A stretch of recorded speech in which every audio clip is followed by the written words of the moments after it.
Undp Accelerator Labs are a transformative initiative of our administrator, Mr. Kim Steiner, launched just over 2 years ago as a global learning network, which is firmly established in 91 UNDP country offices and supporting 115 countries collectively. The UNDP Accelerator Lab provides solution-focused support to countries, building on local expertise and global best practices. The Accelerator Labs are facilitating cutting-edge thinking and helping countries to systematically identify, nurture, grow, and scale innovative solutions to accelerate development. NARIS, that will be launched today, has been birthed through this Accelerator Lab approach. For those of you who may not understand what I'm saying, we have a lab that helps us, and it's not a physical lab per se, it's a collective thinking amongst all of us to see what can we do differently. In the 21st century, how can we find solutions to development challenges in a much more creative way? And that approach is what we used together with NFA and partners to birth this idea of NARIS. And therefore, I take the opportunity to thank also the Federal Republic of Germany, through the German Ministry for Economic Cooperation and Development, the State of Qatar, through the Qatar Fund for Development, for supporting the Accelerator Lab, which set the foundation for this, and for which our colleagues in NORAD and CIDR are also building upon, and I want to thank them once again. Honorable Minister, Excellencies, please feel free to give them a round of applause. We are able to do what we do because of our partners, and we don't take it for granted. Honorable Minister, Excellencies, ladies and gentlemen, I'm happy to inform you that NARIS is set for scaling up to also monitor and provide data for other natural resources such as wetlands and water bodies. For this, I would like to appreciate once again the generosity of our friends and partners at the Swedish International Development Agency, CIDR, and the Norwegian Agency for Development Cooperation, NORAD, who through the UNDP Anti-Corruption Innovation Initiative have provided funding close to $400,000 to scale this platform, which is also complementing our own investment as UNDP in the tune of about $250,000 to scale this up. In other words, we are starting with forest, but we're also expanding to wetlands and other areas of work.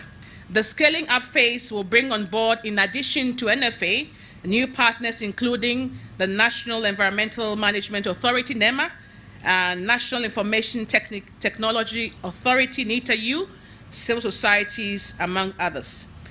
The scale-up focuses on three main aspects. First, monitoring and surveillance of environmental resources using digital tools and dashboards. This entails expanding the platform to monitor wetlands and other environmental resources and make reports available to the public and enable data sharing with other partners, including the academia. And I think I saw some of our colleagues from Makerere here this morning. The plan also includes features like automated environmental impact assessment and reporting. This will particularly be useful to NEMA in curbing corruption tendencies during environmental impact assessments. The surveillance on the ground will also be enhanced by empowering the field teams through capacity building and state-of-art equipment like drones. Second, public engagement in participatory spatial planning, awareness of environmental laws, and availability of digital feedback mechanisms. This entails use of digital tools for public engagement and reporting of abuses of environmental resources and publicizing the environmental laws and ordinances. Third, digitalizing permits acquisition process. The current process of acquiring permits and licenses related to the environment, whether it's in forestry, wetlands, fisheries, wildlife, minerals, are manual and prone to bureaucratic delays and corruption. Digitalizing these processes by using e-services and other digital tools will improve efficiency and promote accountability. Human-to-human interface will be lessened or eliminated when the entire process is digitalized. You know what I mean. You know what I mean. Because sometimes when things are very physical, you know, your brother or sister wants you to put a bit of weight, as we say, facilitation fee before they move the file. And therefore, by digitalizing this process, we we get away, or we try to eliminate those sort of facilitation and putting weight on the paper. Honorable Minister, Excellencies, ladies and gentlemen, the platform that we are launching today has great potential to forecast trends in forest cover, to trigger real-time response, and to generate strategic and coordinated support to combat deforestation in Uganda. And I know the Honorable Minister is one that is very passionate about such, and this makes her work very easy in many ways. A strong advocate for the environment, so thank you once again. The platform also provides a valuable precedent in using real-time data and technology in natural resource governance. We are all here today because we are all invested in protecting the Pearl of Africa. Uganda's economic, social, and environmental well-being is tightly bound to the benefits that healthy forests provide, and I think that I've said that again. And therefore, for us, facilitating the proper use of natural resources, it's very critical also from the sustainable development point of view. And we want to say that once we do this, and by extension, we are addressing SDG 1 on no poverty, SDG 2 on zero hunger, SDG 3 on good health and well-being, SDG 6 on clean water and sanitation, SDG 10 on reduced inequalities, SDG 11 on sustainable cities and communities, SDG 13 on climate action, SDG 14 on life below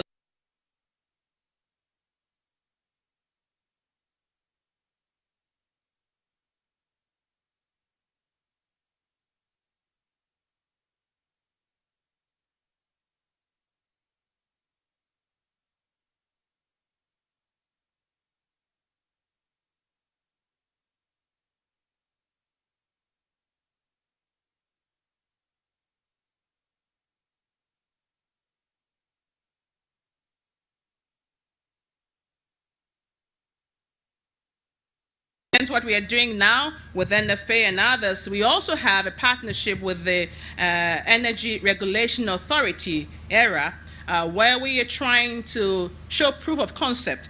Institutions such as Mulago, the Mulago Hospital kitchen, we are moving part of that kitchen from biomass to electricity. And we believe that by doing that, we are also reducing the pressure on the use of biomass for cooking. We do hope that institutions like hospitals and schools and prisons that use a lot of charcoal and firewood, others, once we begin to do that shift, it will reduce the pressure on our resources. And therefore, we are hoping that beyond Mulago, the next place that we will go is the prisons, and I think Luzira will be the next to go. We are also strengthening institutional capacity across board for the implementation of other conventions, whether on biodiversity, land degradation. We also are supporting biodiversity conservation through mobilizing financing in different ways. One of the exciting things that we are also doing is we are supporting mitigation actions through waste management. In other words, we are trying to see how we can use waste and transform waste into energies through biogas digested and many more. We are solarizing a number of health centers, particularly health centers 3s and 4s, again, as a way of helping to reduce the impact of deforestation, but also by extension, promoting climate change by using renewable energy. And again, conservation and sustainable use of threatened savanna woodlands, particularly in the Kidepo critical landscape, and I think I was talking about Kidepo a moment ago. So as I conclude, and speaking on behalf of the United Nations Development Programme, UNDP, I wish to say that we have great confidence in this joint initiative with the National Forest Authority and now the National Environmental Management Authority, NEMA, and the National Information and Technology Authority, NITA-U, and all the other players coming on board to scale up the Uganda Natural Resource Information System, NARIS. We are confident that this will have a significant impact on natural resource governance in Uganda for years to come, and will serve as a catalyst for partners across all sectors to protect Uganda's natural resources and biodiversity. Once again, I'd like to thank you for your attention. Thank you, Honorable Minister. Thank you, development partners, for all the support to this initiative. Thank you.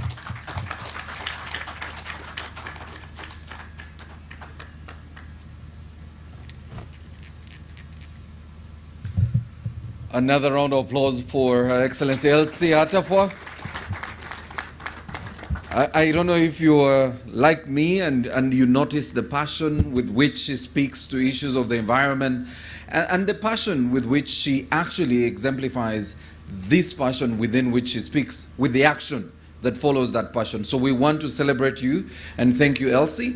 For those who don't follow her on social media, she had probably the best weekend in Fort Portal while at the palace, and also while visiting the Chibale National Park and speaking to matters of tree cover.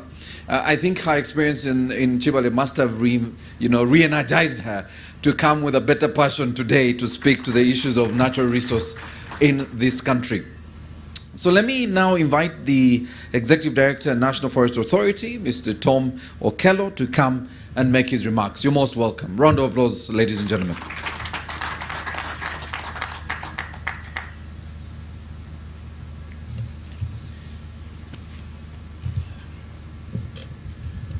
Thank you so much, the Director of Programs, the Honorable Minister of State for Environment, Honorable Beatrice Anywar, Your Excellency, the UNDP Resident Representative, Your Excellency, the Ambassador of the Republic of Sweden, Your Excellency, the Ambassador of the Kingdom of Norway, all the invited guests in your various capacities, the staff of UNDP and NFA here present, members of the press, ladies and gentlemen. I take this opportunity to welcome all of you to this function and to thank you for sparing time from your busy schedules to be with us this morning as we launch and receive the National the Natural Resource Information System. NFA has over the years built internal capacity to carry out assessment and mapping of land use and land cover and providing statistics for planning and decision making. This has been made possible with support from a number of partners, including Food and Agricultural Organization of the United Nations that built the staff capacity through training and by provision of modern GIS equipment. I want to thank also the Norwegian Agency for Development, NORAD, that introduced, I think, the first GIS in NFA. That time it was Forest Department, and also built capacity of Forest Department on biomass mapping and resource assessment. I want to thank the United States Agency for International Development through the Tetra Tech project, which ended sometimes back, for also giving us equipment for this cause. I want to thank the World Bank under the Red Plus project, which built increase on our institutional capacity by provision of GPSs for monitoring purposes. United Nations High Commission for Refugees, especially for monitoring within the refugee host districts and then the communities. I want to thank the Wildlife Conservation Society that came on board recently and introduced the smart technology, that is the spatial monitoring and resourcing and reporting technology. WWF has been with us in the Albertine Rift, and you know Albertine Rift is our biodiversity hotspot in this country. I want to thank all these institutions for the support rendered to NFA and also say that our doors are still open for more support, so feel free to come.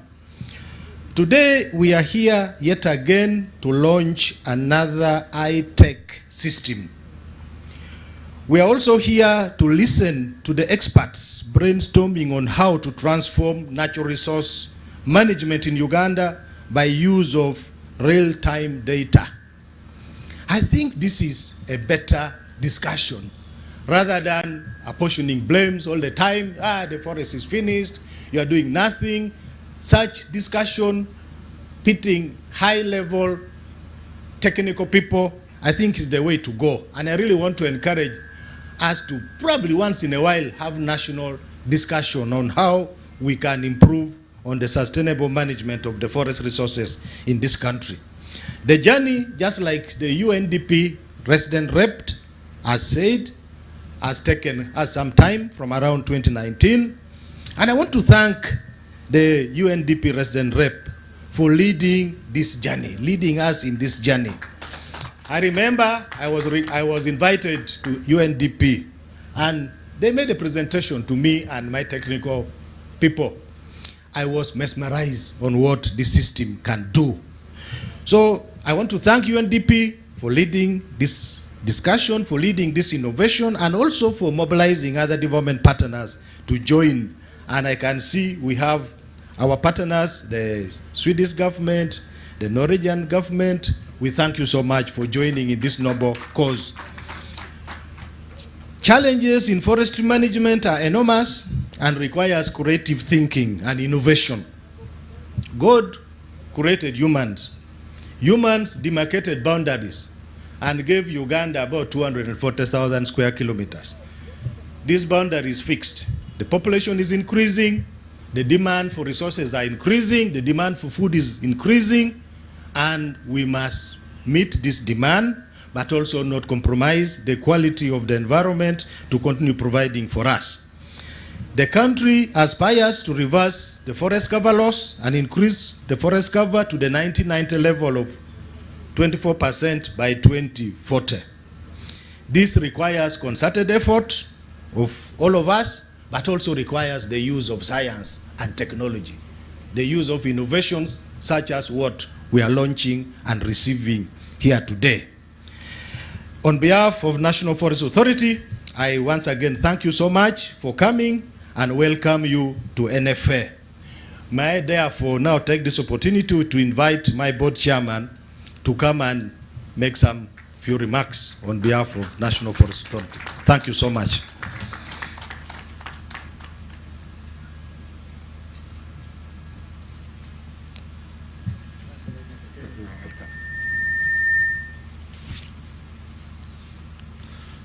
Honorable Minister for State for Environment, Your Excellency UNDP representative, residence representative, Your Excellency the Ambassador of the Kingdom of Norway, Your Excellency the Ambassador of Sweden, invited guests, the NFA and UNDP staff here present, ladies and gentlemen, you are welcome.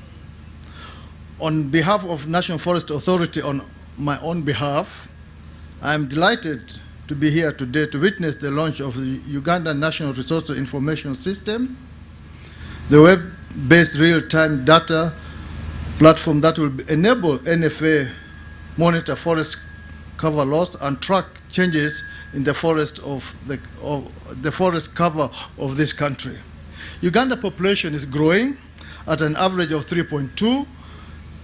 It's putting a lot of pressure on the country forest and natural resources, and influx of the refugees coming from the neighboring countries are also putting a lot of pressure on our natural resources.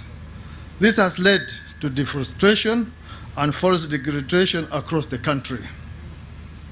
The launch of this innovation forest and natural resources monitoring system therefore provides opportunity to monitor land cover changes across the landscape to enable policymakers to make informed decisions.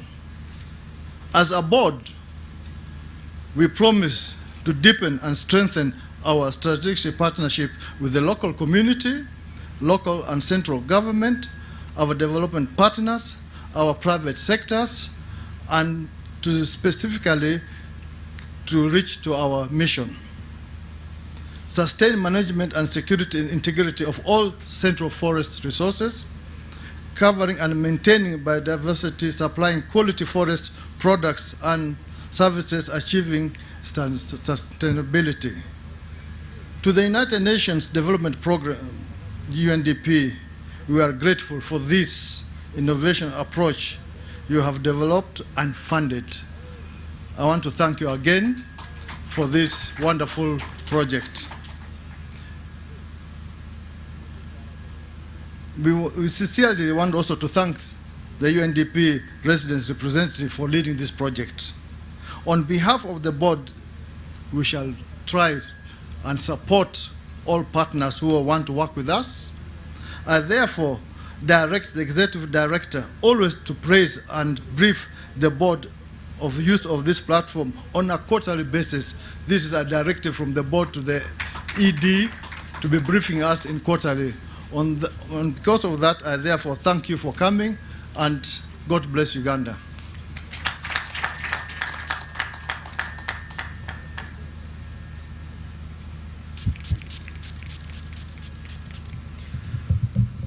Can we put our hands together again for the National Forestry Authority? I must say it's first of all very unique that we are at the offices of NFA here in Bugolobi. So those of you watching us at home and thinking we are in some fancy hotel, no, we are actually at the offices of NFA. And those wondering and seeing a lot of green, again, we have protected the environment. Most of what you're seeing, unlike what's in the pots here, is actually artificial. So we could not cut any trees to be able to do the decor. We brought a resemblance of what we have in our parks. And so this is artificial, and the others which are real are here in the pots, and they will be, of course, returned to where they should actually be. All right, so allow me now invite the Deputy Head of Cooperation at the Norwegian Ambassador, Ms. Lindy, to come and make her remarks. Please come.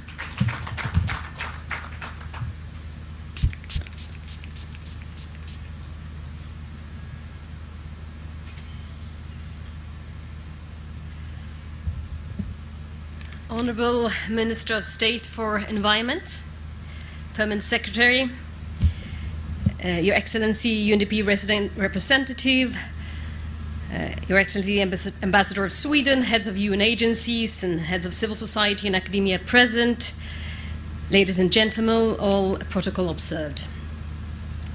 First of all, greetings from my ambassador, who was unfortunately prevented from attending this event. And I also want to start with a special thanks to Elsie for the very fruitful and good partnership we had with UNDP, and also a kudos for having the courage to pronounce my name and do it correctly. I think it's the first time. And thank you very much for inviting us to this very important launching event of the Ugandan Natural Resource Information System and Anti-Corruption Innovation Initiative. And I must say, also as former NORAD staff, and having also worked with the Norwegian Climate and Forest Initiative and REDD Plus in the past, is an honor for me to be here today. And as already mentioned, Uganda's forest cover has reduced substantially the last 30 years. And if deforestation continues at present rate, all forest can be lost quite soon, as we've already heard. And this is indeed alarming. We have seen many examples around the world how deforestation exacerbates climate change, soil degradation, it reduces biodiversity, and also increases mudslides and floods. And we already heard about the importance and the relevance of all the SDGs mentioned by Elsie, but I wanted to underline the importance of the Sustainable Development Goal 15, life on land. Because as a global community, we have all committed to protect and promote sustainable use of terrestrial ecosystems, sustainable manage forest, and also combat desertification, and halt and reverse land degradation, and also halt biodiversity loss. And to succeed in this, we must indeed work together in partnership. And I'm happy to hear that NFA is working closely with civil society actors, academia, and the UN, as well as other partners. Using of real-time data in natural resource governance is key to monitor natural resources, including the forest, and thus also an important tool to combat deforestation. And we are happy that after a careful selection of 24 applications, Uganda was one of the 7 countries selected for support to digital GovTech pilot project.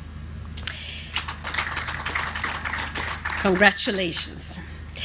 The UNDP Anti-Corruption for Peaceful and Inclusive Societies global project will, through the program Digital Governance for Transparency, Accountability and Anti-Corruption to Build Forward Better, enhance transparency, accountability and integrity in environmental resource management, and thereby reducing corruption and scaling up the impact of the Ugandan Natural Resource Information System.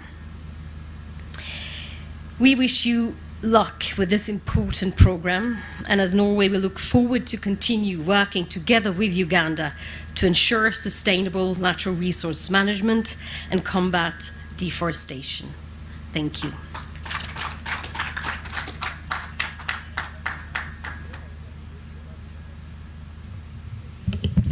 Thank you very much, Lindy. Another round of applause, ladies and gentlemen, for Lindy and the Norwegian Embassy, but also the Norwegian Agency for Development that is partnering with us on this project. So we want to thank you so much. May I now turn our attentions to the screen, and we are now going to run a very short video on Natural Resource Information System. And this was put together by the Accelerator Lab at UNDP. So we'll now turn to the screens for a very short video to understand what we're actually talking about this morning. Sando Edward is a maize farmer in Mayuge district, just a few kilometers from West Bugwe Forest. He has so far missed 2 planting seasons due to unpredictable weather patterns in the region.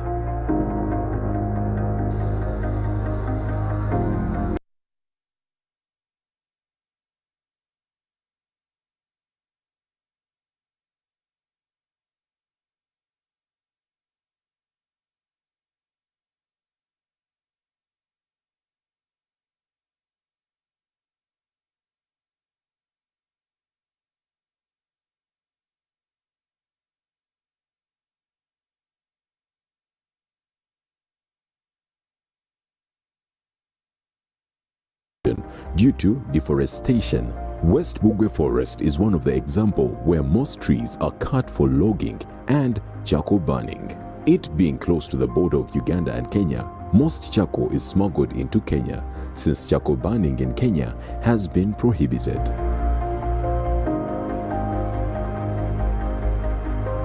They used to cut the charcoal and they smuggle it into Kenya, of which now it has been minimized completely. Bazadde bange twakulanga muno mwe bajja eddagala eritujjanjaba twajjangamu ebibala ng'amatungulu nga biwooma okukamala nga bajja ne bayigga bajjangamu ensolo z'omu kibira nga tulya ku nnyama naye kati tebikyasangika mu kibira kino olw'ensonga nti bakitemye nnyo.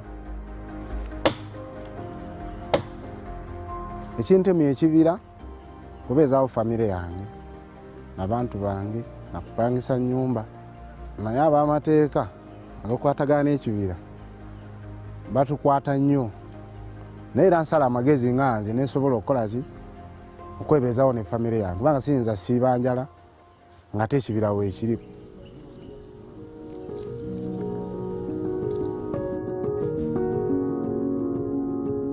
The National Forestry Authority, together with partners, have devised many interventions to help preserve Uganda's forests, but deforestation remains persistent.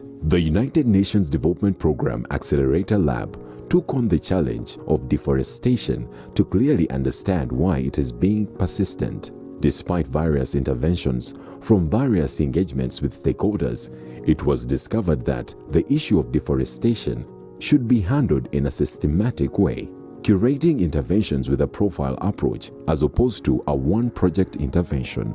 Deforestation is a huge and very complex development challenge in this country. We've done an energy audit which has given us indications that we can actually deliver electricity at affordable prices to the social institutions in the health sector, in the education sector, in the urban setting, and offset and see a big shift away from the use of biomass.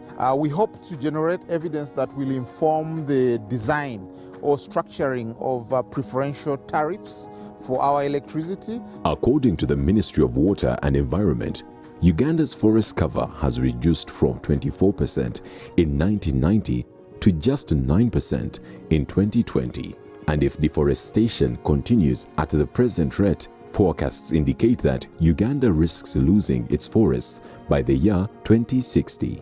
Deforestation has the potential to exacerbate climate change, soil degradation, mudslides and floods, as well as reducing Uganda's biodiversity and reversing progress on Uganda's sustainable development outcomes. Developed in partnership between the United Nations Development Programme and the National Forestry Authority, the Uganda National Resource Information System has been earmarked to monitor forest cover and track the impact of initiatives relating to deforestation in Uganda. Having recognized the gap in recent data to track the state of the forests in Uganda, have developed the Uganda Natural Resource Information System as a collaborative and real-time data mapping tool with the capacity to track field changes, map trends in forest cover loss and growth, provide a data source for partner initiatives, while also offering potential to monitor population density, urban development, and other variables in the future. This initiative is working to protect Uganda's forests and biodiversity and improve sustainable development outcomes for the people and planet. With time also it will be accessed by other stakeholders who will be able to report relevant information in forest monitoring, most especially when it comes to cases of forest encroachment. That means reporting of illegalities.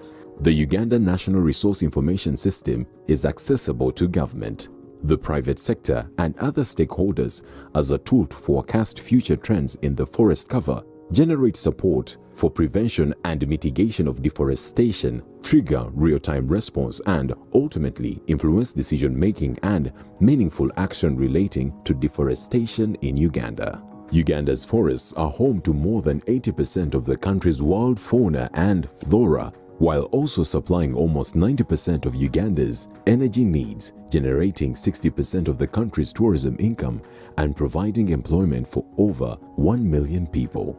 Forests also provide vital ecosystem services and resources that are essential for human development, and Uganda's social, economic, and environmental well-being is tightly bound to the many benefits that healthy forests provide, and therefore they need to be utilized sustainably.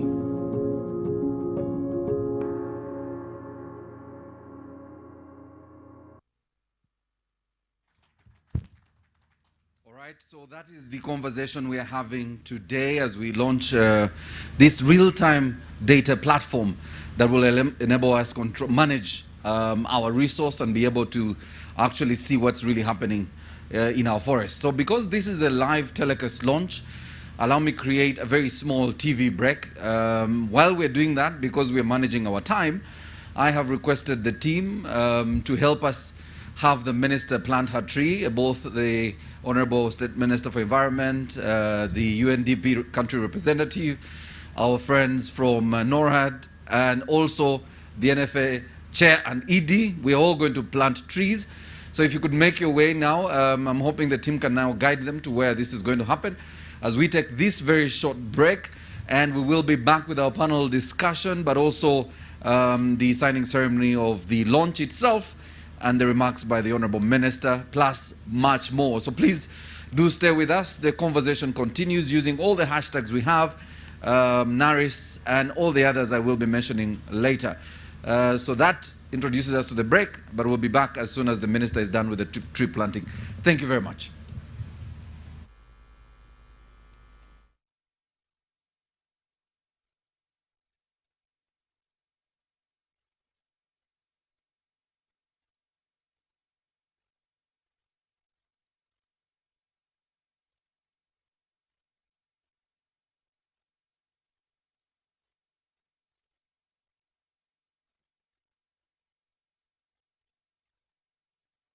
As some of you will witness, please pick a cup of coffee and tea and return to the room because when we return immediately, there will be a panel discussion, and I'm already going to have my panelists take to the floor. And as soon as the minister and our country rep and partners are seated, we will be able to start our panel discussion. So mine is to request probably the panelists to pick their coffee. If you could run and pick your cup of coffee and return, and let's have our seat. Adi, let's see how to quickly manage this engagement. So we will have, of course, our panelists from WWF, WCS, NFA, and NEMA, who will immediately join us in 10 minutes on the floor with our panel. So I quickly would like to request that we manage our time very quickly. Thank you very much.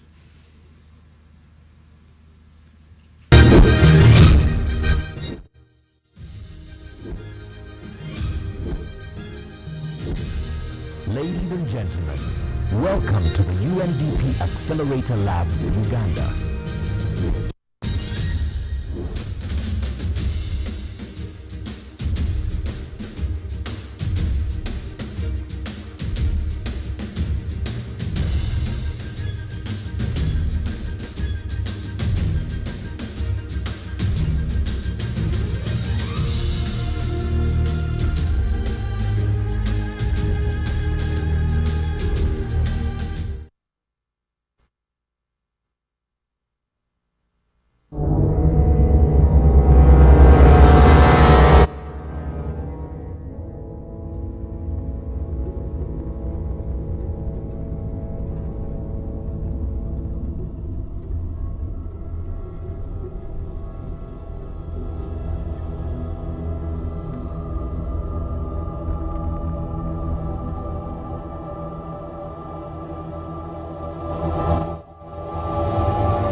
To me, the labs are not physical things. They're a way of thinking, they're a way of working, they're a way of engaging. By working together, we have actually shown that we can change the lives of literally billions of people. You may have knowledge, you may have expertise, you may have enthusiasm, you may have networks. All of this is hopefully something that we with this lab network can help to connect. And we're also looking for 2 or 3 more major investors who are alongside with ourselves, because UNDP has also put its own money on the table here to take this risk of doing something that is, in a sense, 1,000,000 times visible in what we have heard this evening from the people who actually make development happen, and that if we want to be relevant, we have to be part of that ecosystem.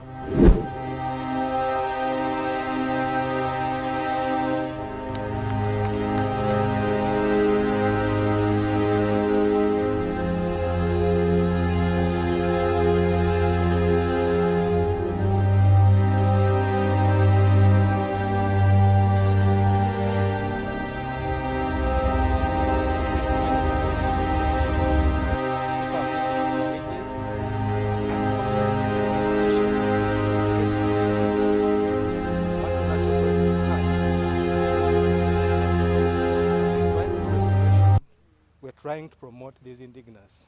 So as we plant this, it's a message still to our colleagues out there to promote. It has no timber value, but it has those medicinal properties that we really need. Yeah. As we still do this.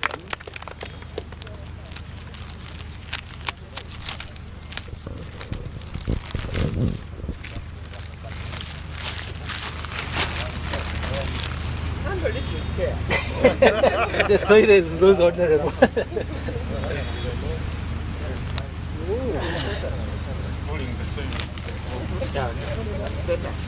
It's a bit. Let me try the trick of the Honorable Minister.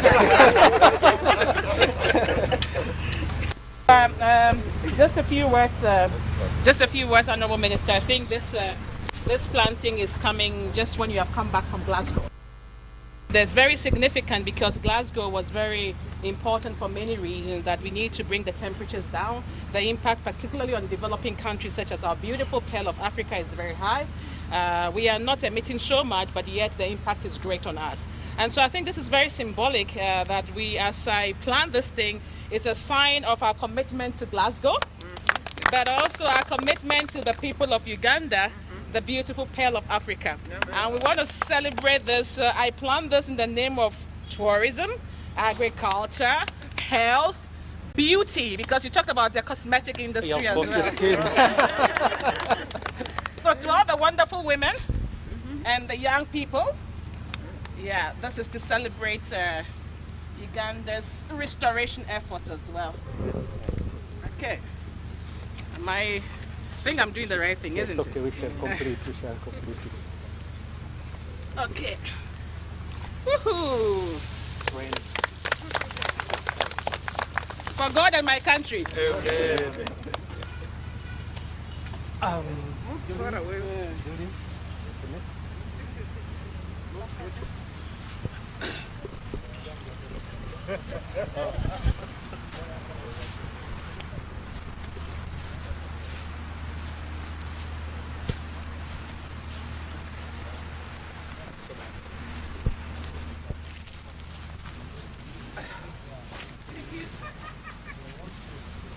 This is the famous mahogany.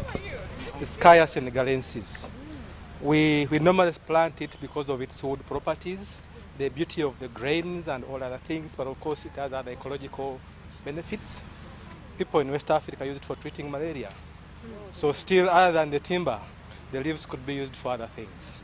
So, and it is one of the people plant it, and it takes quite long. People have been discouraged because of the duration.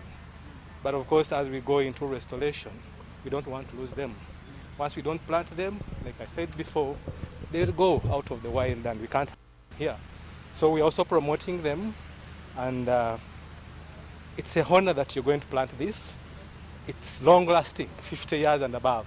You can't get anything good out of this if it's not beyond those years. So it's a blessing that you're doing this. Come back in 50 years to come and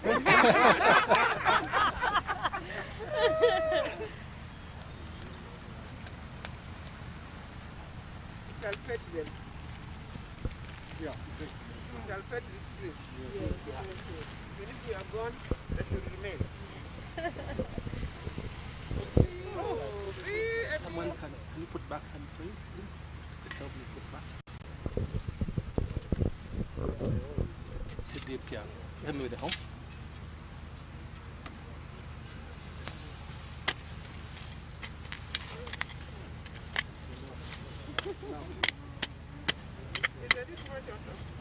No, it is the level is too deep here. Oops.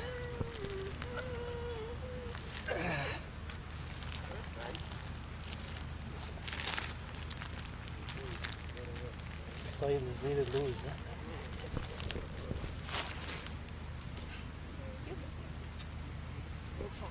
Yes. After 50 years. After 50 years. I'll come back with a stick. No, thank you very much for giving me this honor. I think also personally, it's emotionally, since you have mentioned malaria, my husband recovered from severe malaria earlier this year. So I'm happy to contribute also in that regard. But I want to plant this tree in the honor of a very good long-standing partnership between Uganda and Norway, and we should continue many years to go. Okay.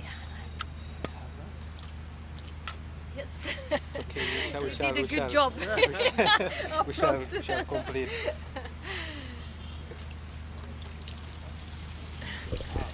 Yes. Lots of water.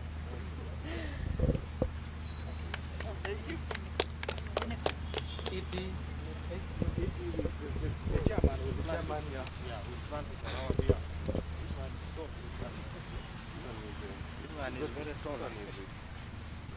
Okay.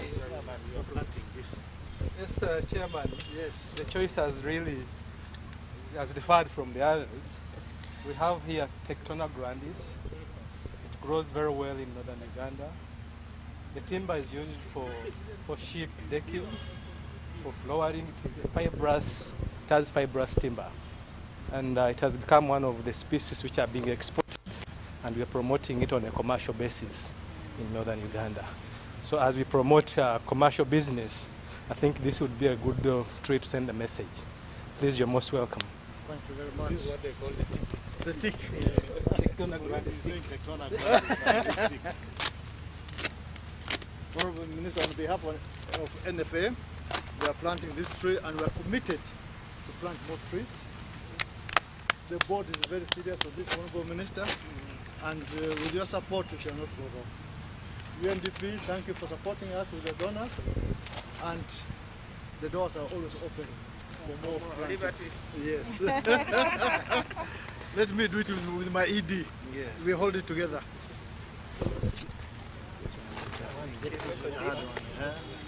No problem. The root. Yes. You see, it has gone outside. Yeah. That's why it is able to quickly start. So if it is not happened, then it is not commercial.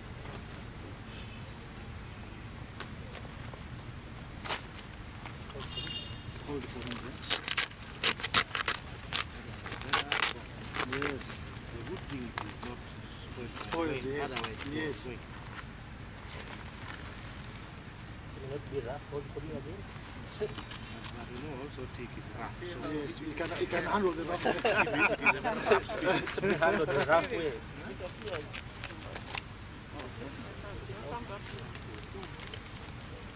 The roots are really tender. Yeah.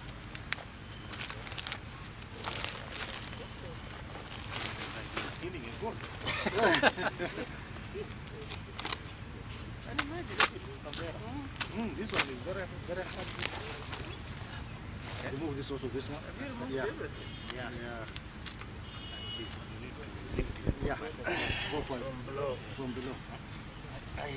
Help me? Yeah.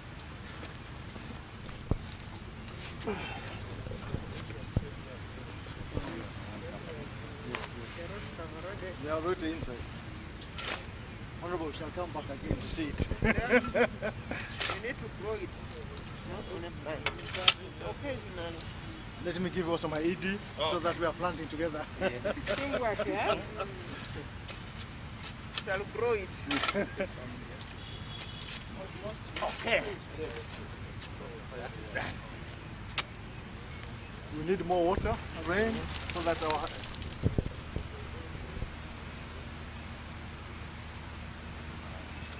ED also share.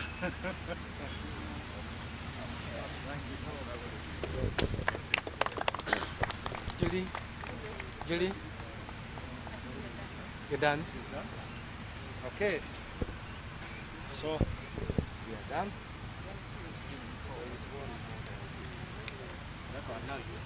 We plant it.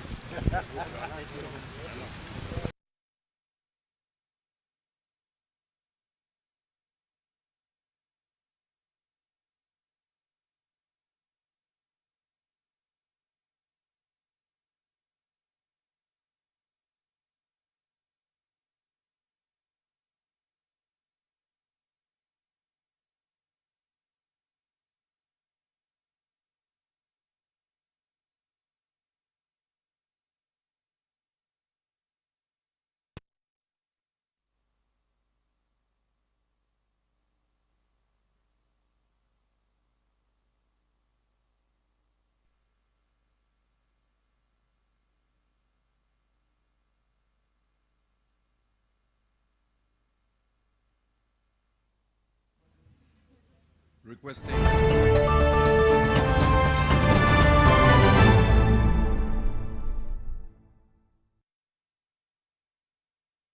It's the festive season and we love it.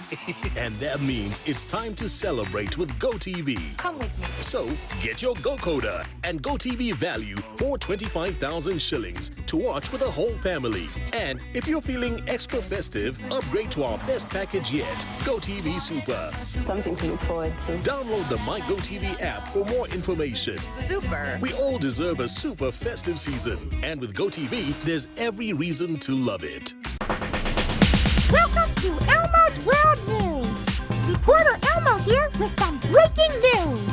Elmo's friends around the world are finding something really cool in their own homes. Hey, let's see if we can help them. Looks like Elmo's friend is helping to clean up. Oh look, she found a shape. Do you know what shape it is? Let's count. 1, 2, 3, 4 sides, and 1, 2, 3, 4 angles. It's a square. Oh, look, he found a shape. Do you know what shape this is? It has 1, 2, 3 sides, and 1, 2, 3 angles. It's a triangle. Looks like Elmo's friend is helping in the kitchen. Oh, hey, that plate is a special shape. Do you know what it is? It's round with no sides or corners. It's a circle. Well, you heard it here first. Shapes are everywhere. What shapes will you find today?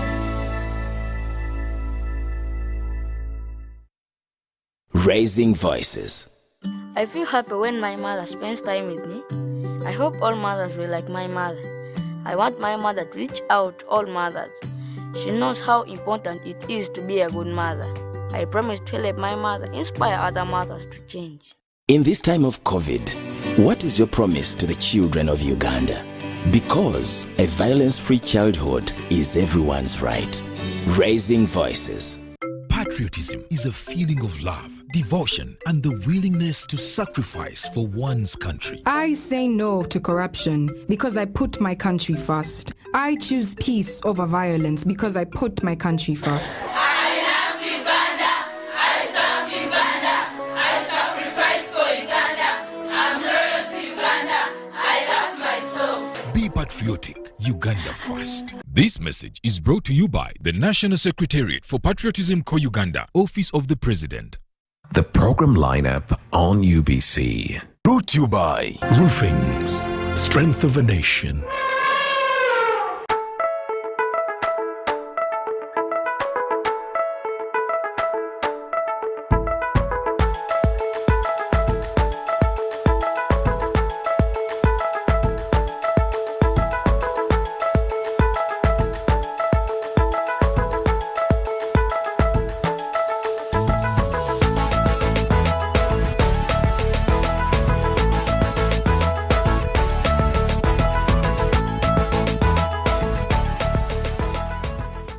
You by introducing the all-new Roofings TMX 500C rebars with cut and bend services. Roofings, strength of an Uganda first. The patriotism program in secondary schools was launched in 2009 by His Excellency the President of the Republic of Uganda, General Yoweri Kaguta Museveni, and he was focusing on secondary schools to make sure that we develop a generation among the youth that is patriotic and is ready to serve and to sacrifice for their country. Good enough, the president had a policy document. He went around, he met teachers. So when he appointed me to be in charge of the secretariat,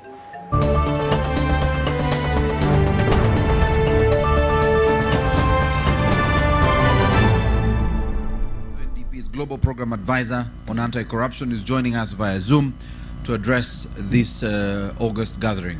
Over to you, sir.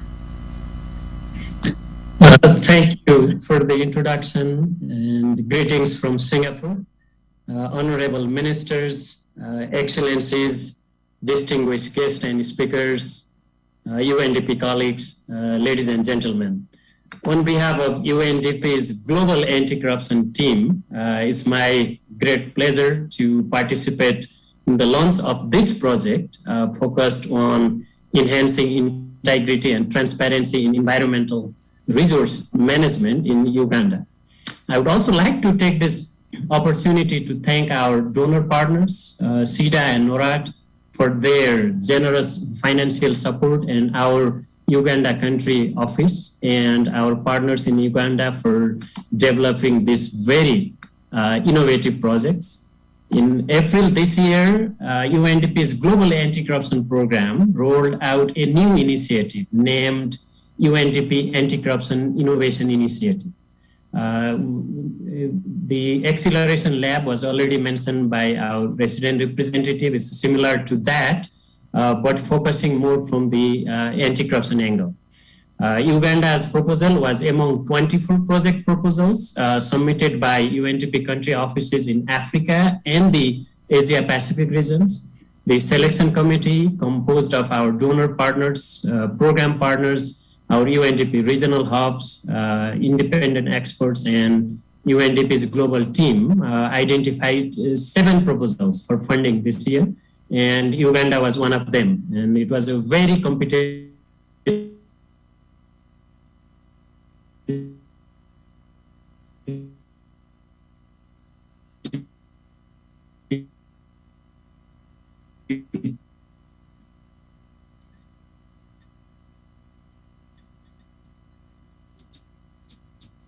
selection process, and we congratulate Uganda for being and protect the natural environment and achieve all major sustainable development goals, is highlighted by our UNDP race rep earlier.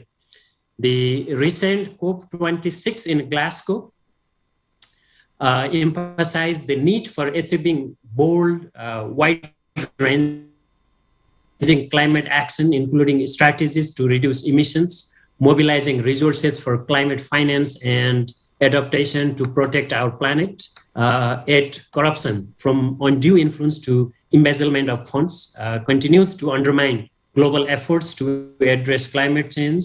Every year, corruption costs some $29 billion in the forestry sector alone, and an estimated 7 to 15% of the multilateral climate funds allocated to the water sector. In addition, corruption in timber sector, fisheries, wildlife, and extractive industries continues to exacerbate environmental degradation and harm our planet. The COVID-19 pandemic revealed the unresolved tensions between people and our planet. The question is, how do we advance sustainable development while erasing planetary pressures and averting extinctions? Strengthening governance and anti-corruption efforts is critical with this respect, with the cost of corruption estimated at $2.6 trillion each year globally. Action against corruption can prevent the leakages of resources that could otherwise be used for some $140 to $500 billion investment needed for climate adaptation in developing countries. Without tackling corruption in climate, environment, and biodiversity initiatives, it is not possible to achieve the ambitious goals set out in the COP26 or in 2030 Agenda for Sustainable Development. Yet, corruption often tends to be left out of climate change commitment and conversations. We know that. Based on UNDP's flagship report on tackling corruption risk in climate, let me share 3 key areas that are critical in our efforts towards transparency, accountability, and integrity to ensure effective action against the climate crisis.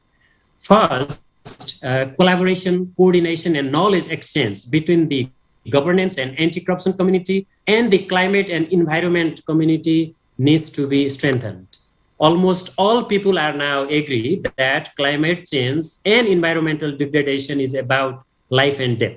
But we also have to raise awareness to the climate and environment community of the severe impacts of corruption on our planet.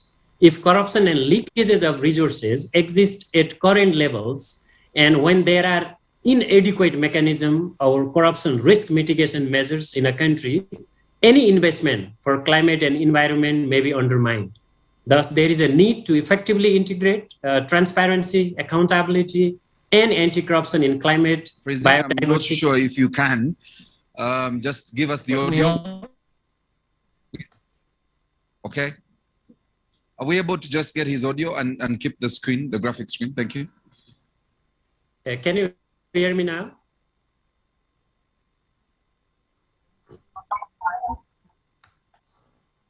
Hello, can you hear me now? Yes, I can, but I had wanted that we transform to audio. Don't worry, we'll have, yes, perfect. All right, so you can go ahead now. Okay, thank you. Yes, there is need to effectively integrate transparency, accountability, and anti-corruption in climate, biodiversity, and environment initiative. Second, participatory approaches to enhance accountability are important for promoting effective governance and anti-corruption in environment resources. This includes, for example, leveraging digital tools and dashboard for public monitoring, feedback, and engagement. And this Uganda's project has a huge potential with this respect. Public access to information and participation in environmental policy arenas can help ensure that decisions are not influenced by private interests and ensure oversight and accountability for environmental action.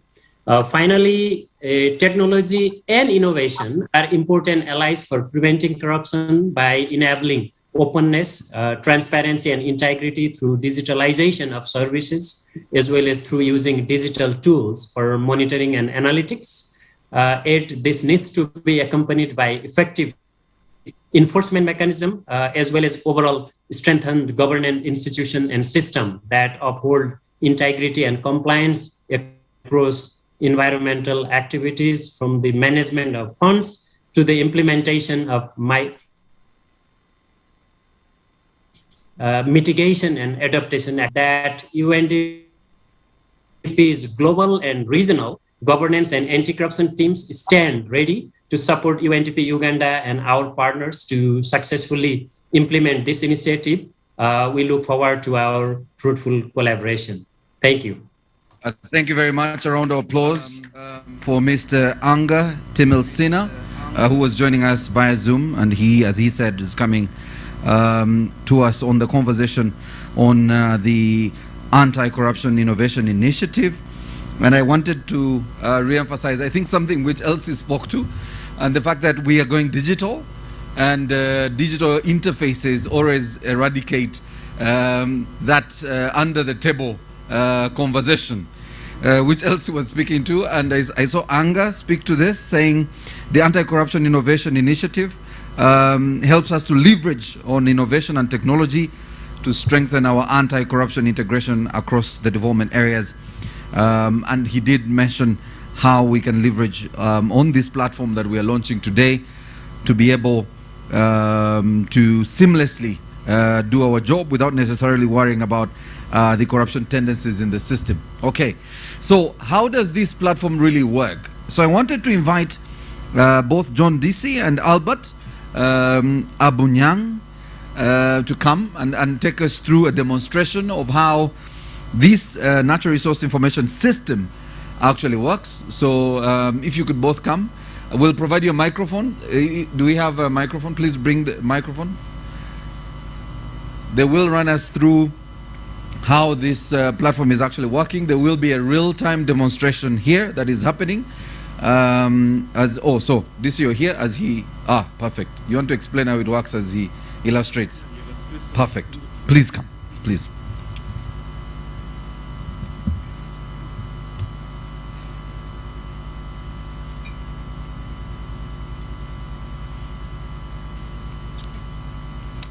Thank you. Let me take this opportunity also to welcome you, and then take the opportunity to demonstrate how this tool works.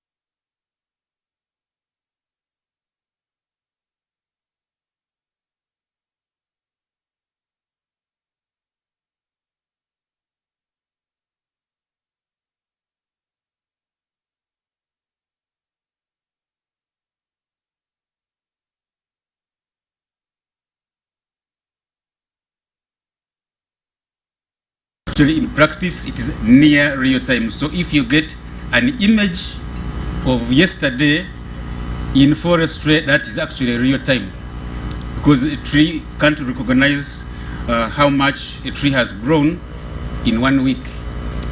So if you can get like daily images, that serves well. Now on this side where we have projection selection, you can have the word in black font is Uganda NDP. So that is the project that we have currently, the one we are working on. If you are working on several projects, then you can click the arrow mark and then select the image, the object that you want to work on. Then we have base maps. There is OpenStreetMap. There are two types. You can choose which one you would wish. OSM is also OpenStreetMap. Then we have raster layers. These are the actual data layers. The first one is PlanetScope, and it is October 2021, which means it is of last month. That is the image, the latest image, clear image of the world that we have.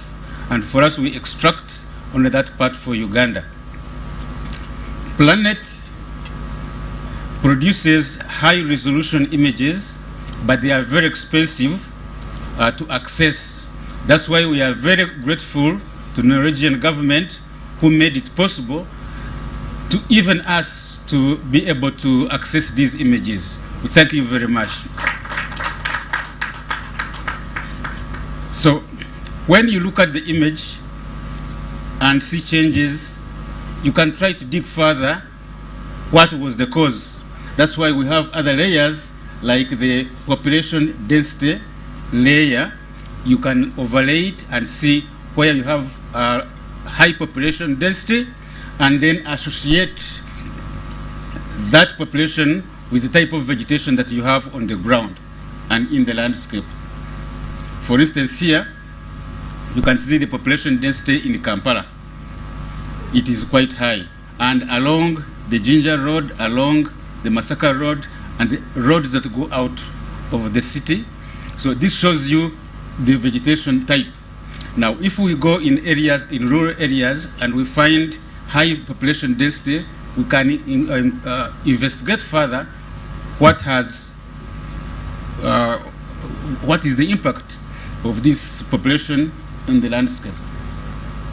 Then we have the land use layer here on the side strip. This gives us overview of the land cover types in the country. And this one is made exactly from here at the National Forestry Authority, and it is one of the many series of land cover maps we have produced since 1990. And by the way, it is amazing that I participated in the first map of 1990 with the help again of NORAD at the beginning until early 2000.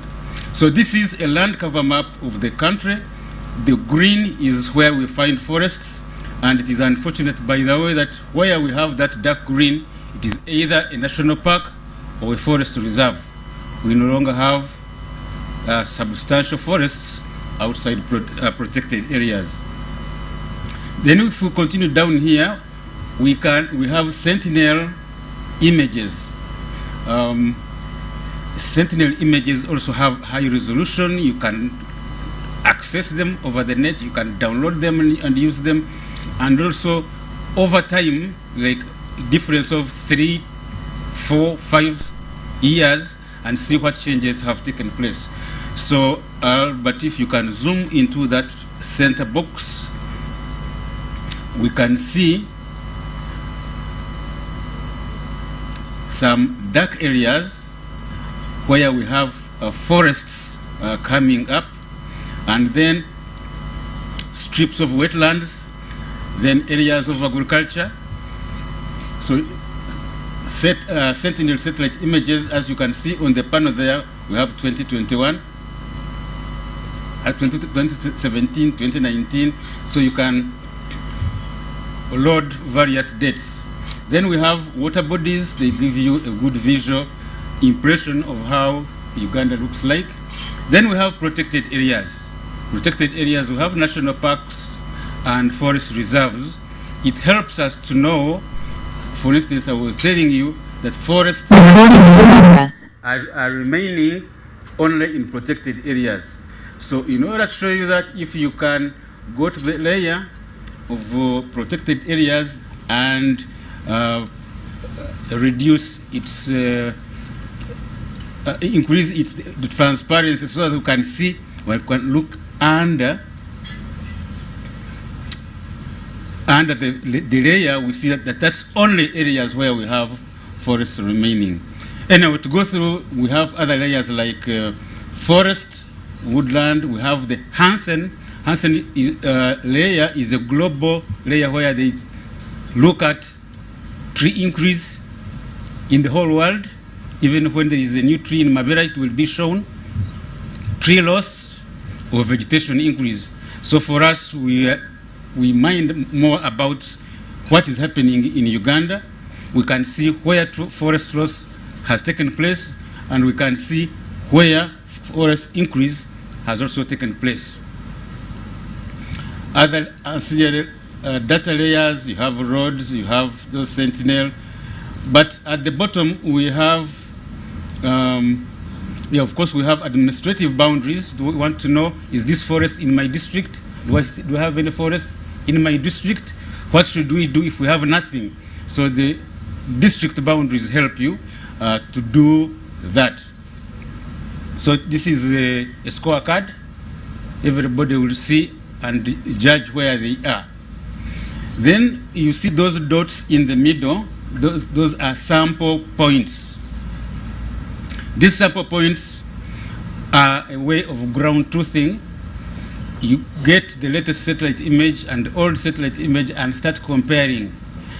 The points you have selected, they have a menu, so you can confirm that this area really it is true was deforested, or the forest is still there, or there is degradation.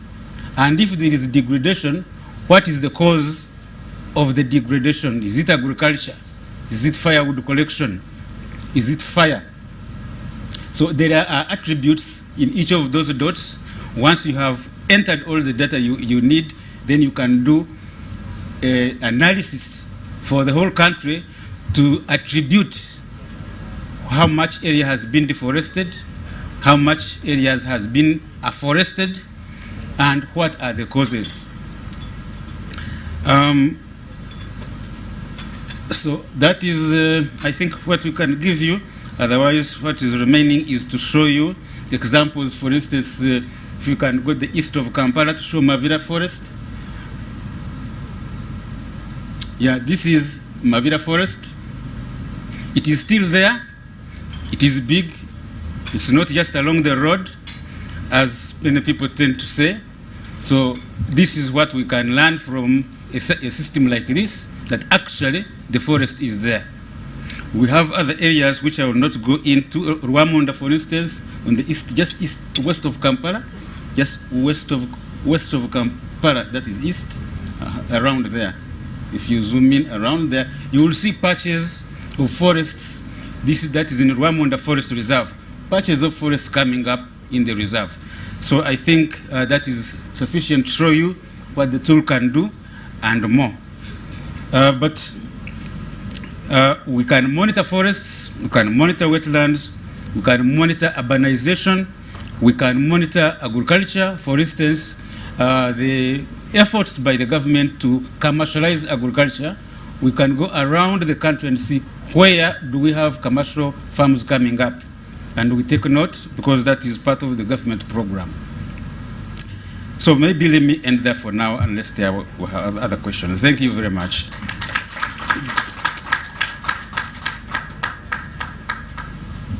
Thank you very much, John and Alfred, for that, Albert, sorry, for that illustration. And, John is going to be on the panel, so if there's any questions related to some of the information that he's shared, we should be able to capture it in that session. So I'll quickly move to the panel discussion and request that the following partners quickly take the seats at the front. From the WWF is David Dooley. If you could take one of the seats of your choice. And from WCS is Simon Mpindo. And also from NEMA, Mr. Kato Philip. And finally, John DC himself. When John spoke to having been part of the mapping in 1990, I definitely believe he had no gray hair in 1990. Now the gray hair has come. I guess it's the data that you have been looking at that has reduced or has produced forests in your hair. So we will be speaking to the theme, utilizing real-time data to transform natural resource management here in Uganda. And as you've seen, the panel is well constituted. Feel free, the microphones will be switched on there, but I wanted to begin with John, because John, having started off your conversation, I want you to re-emphasize the importance of what you just shared with us this morning, real-time data in being able to track our natural resources. John? Yes, thank you. Real data, as I mentioned in my presentation, is if you can monitor something as it happens. For instance, a good example I can give you is the CCTV cameras on the streets. That is almost near perfect real-time monitoring. An accident happens, you see it. Now, in forest, we talk about near real-time data, because there is no way we can put cameras in the forest. They will be stolen, definitely. Then satellites, if you are using satellites, when a satellite captures an image, the image has to be sent on the ground, processed, and then distributed. So that's why it is near real time, it's not immediate. But that is very important. Having that such a real-time data is very important because it tells you what's going on. One time there was a row that a certain person was, a Chinese, was clearing a forest, was filling a wetland in Katonga on Masaka Road. So I tried to get real-time data and found that actually the information that was over social media was wrong. It was not true. So it helps you to make the right decision instead of relying on rumors. But if you don't have real-time data, it's difficult to take such an immediate decision. Or if they tell you that a forest has been cut or a wetland is being reclaimed, they are pouring soil in the wetland, and you are able to get such an image even without going there. My ED is the one normally teasing me that I can find such a things like 100 kilometers away. You don't have to drive there. You can still see what is going on, and that is very important in terms of time, in terms of cost, and in terms of management decision making. All right, John, I will still come back to you, and in case there's any questions, I'll definitely be coming back to you. But I wanted to invite Joshua from NITA to also join the panel. The seat that is there was left for you. Joshua Kandwanaho, who is a business process analyst at NITAU, join the panel that will be, of course, sharing with us more information on this platform we have launched. So I want to now move to David Dooley from WWF. So how do we use this electronic data information to improve our management? Sharing with us your experience in this field. Does this give you an extra edge in being able to perform your duties? Just switch it on. Thanks. Yes. Thank you, Maurice. Thank you for inviting me for this discussion. In the interest of time, I go straight away to the question. I think it's just quite an amazing situation that if you have to manage something, you need to know the estate. And in order to know that estate,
so capacity building for usage of this technology is very important across board.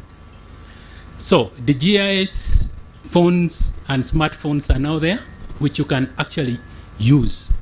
Secondly, engaging the community to support you. The community are in real-time presence with what is happening to this natural resource. They can report, and we have used and tested technologies of using phones which are toll-free, and they can inform the forest rangers, the park rangers of what is happening around their villages. And the response is given immediately in real time to get these guys, for example, in West Bugwe Forest Reserve, South Busoga, who are cutting trees in the forest. They can be netted while they are doing the things. They act there and then. It helps the prosecution to go on without any very serious lag in investigation in coming out on that.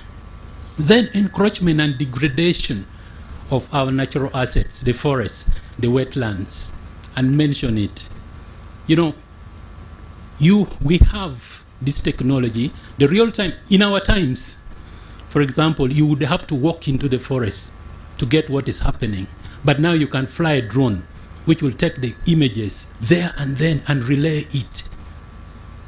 And you get that real-time data. So we have also done this one, telling the stories as and when they happen using these technologies. We've worked with CARE, we have worked with WCS. The smart technology that we talked about is about the community engagement in reporting real-time information on that. So empowering those communities to be able to do that would go a long way. Forest fires and lowland floods, these are really critical things that are really affecting us now.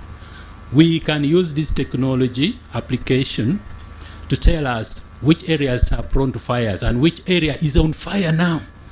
We have situation in the wildlife reserves, in the wildlife, where, you know, developers are now complaining, you know, the fires came from the park.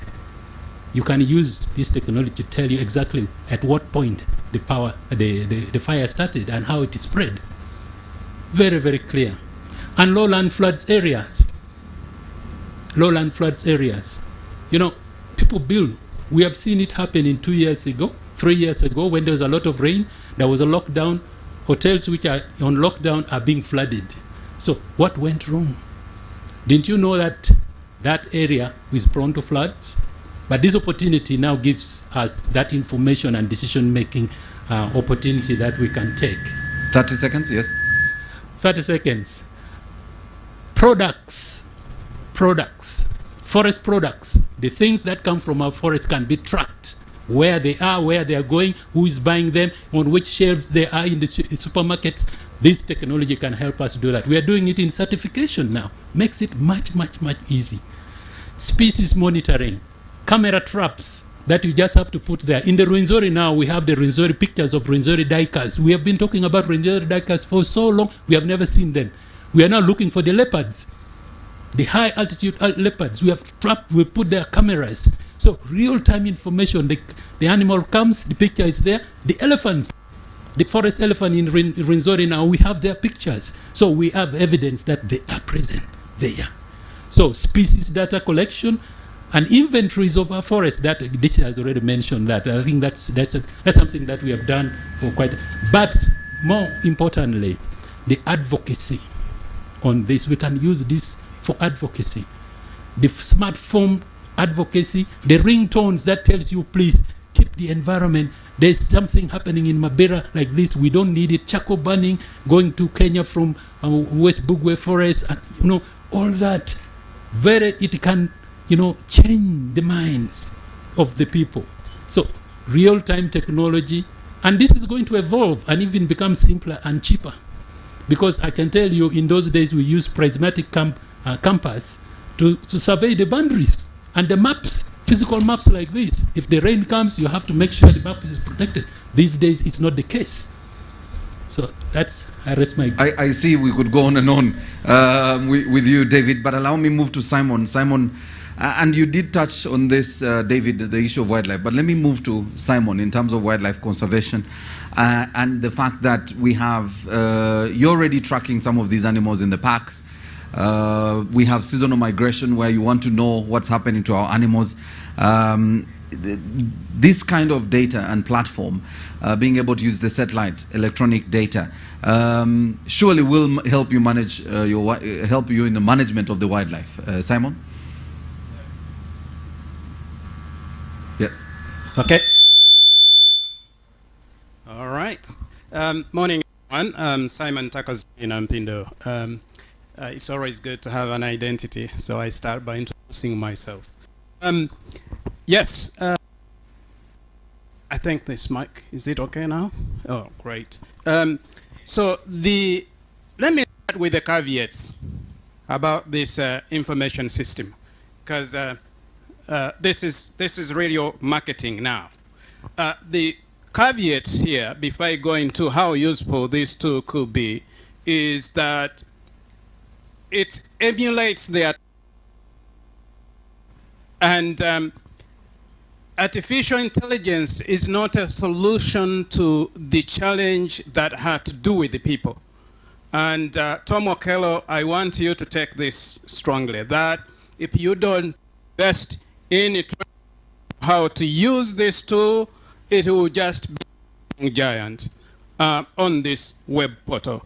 So the culture of the people, institutional culture, uptake, utilize, use information is going to be key.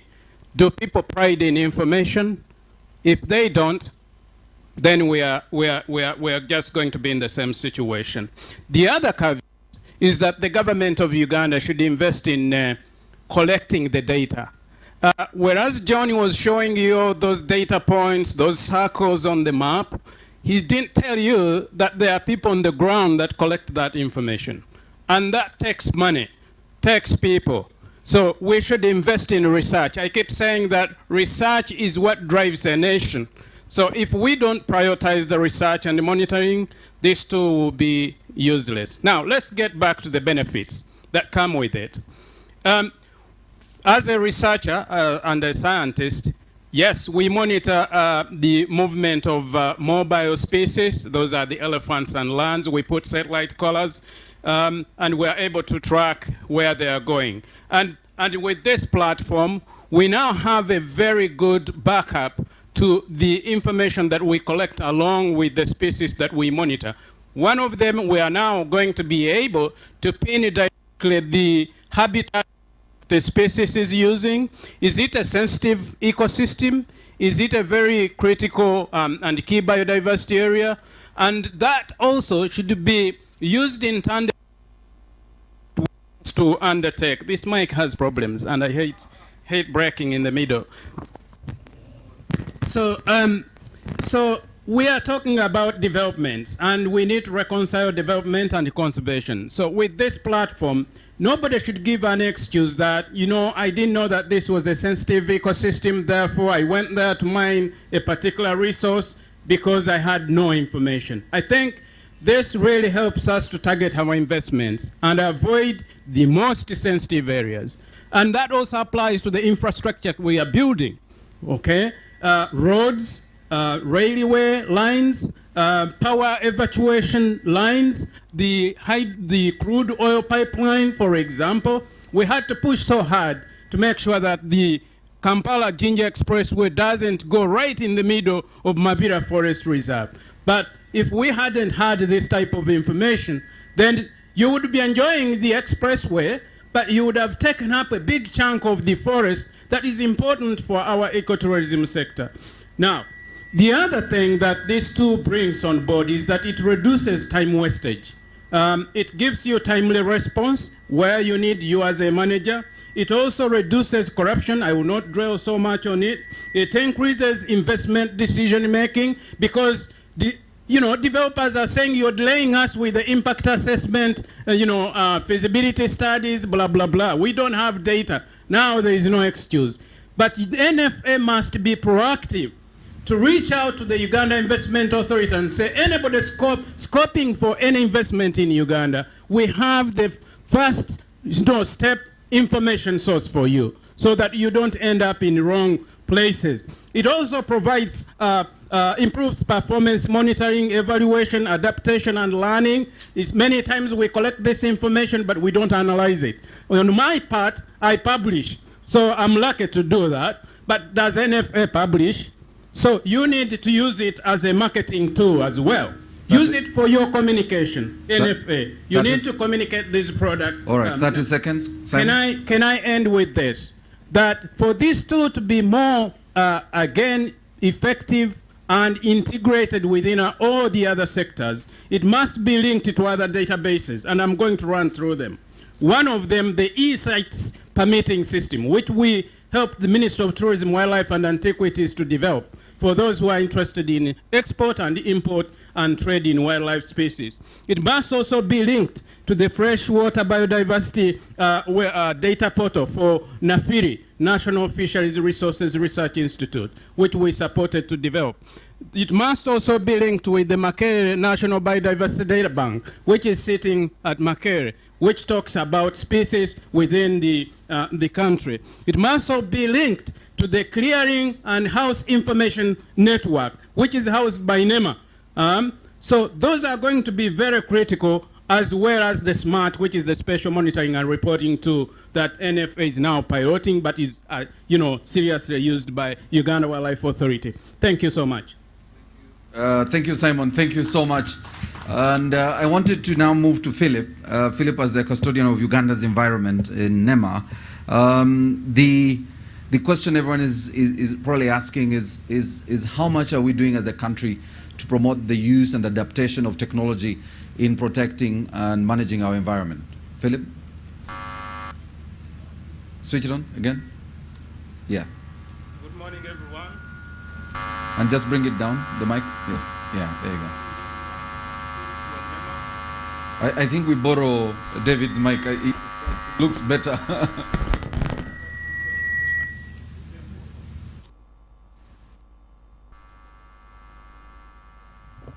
Good morning, everyone. I'm Philip Kato from NEMA. Thank you, moderator. The question is, how are we using information systems to monitor our environment? In NEMA, one of our roles is to review environment impact assessment. And definitely a number of questions have been raised on the time taken to review these projects. But with these information systems that are available now, we believe the time that is taken to review these reports will be shortened, because we don't need to go, sometimes we may not need to go to the field to collect data, but you can go on search platforms, review, analyze what is available using the latest images, and you're able to make a decision on the project or the report that has been submitted. Secondly, we also coordinate what we call the Environment Information Network. These are institutions that are managing our environment. It is government institutions, local governments, civil society organizations. WCS is one of them, and they chair this, the Environment Information Network. And we build capacity in managing natural resources using technology. And as I talk, there is a training on the use of such platforms to manage and monitor environment. We are also promoting the use of aerial unmanned aerial vehicles. These are drones that carry cameras, which cameras are used to give us real-time, near real-time information and data. The challenge we've been having has been importation of such equipment, but with the discussions with other authorities in government, we have been allowed to acquire some of these new technologies that we can use and monitor our environment. With support from NORAD, thank you, we've developed the tool that we are going to use in monitoring road kills. We will know a number of sections of our national parks, our forests have been, roads have been constructed, and we know because these animals do not know boundaries, they will end up in the road, and so we need to monitor the road kills. So an application also has been developed to ensure that when these animals have been killed, the application is available to the public. If someone has that application and is moving around, if he sees a road kill, he captures the picture, captures the name of the animal that has been killed, and then that information is read automatically. As long as you have data on your phones, it is read to the servers, and then we are able to take action. More to that, we are also empowering communities within the boundaries of the national parks, natural resources, national parks, forests, with mobile phones.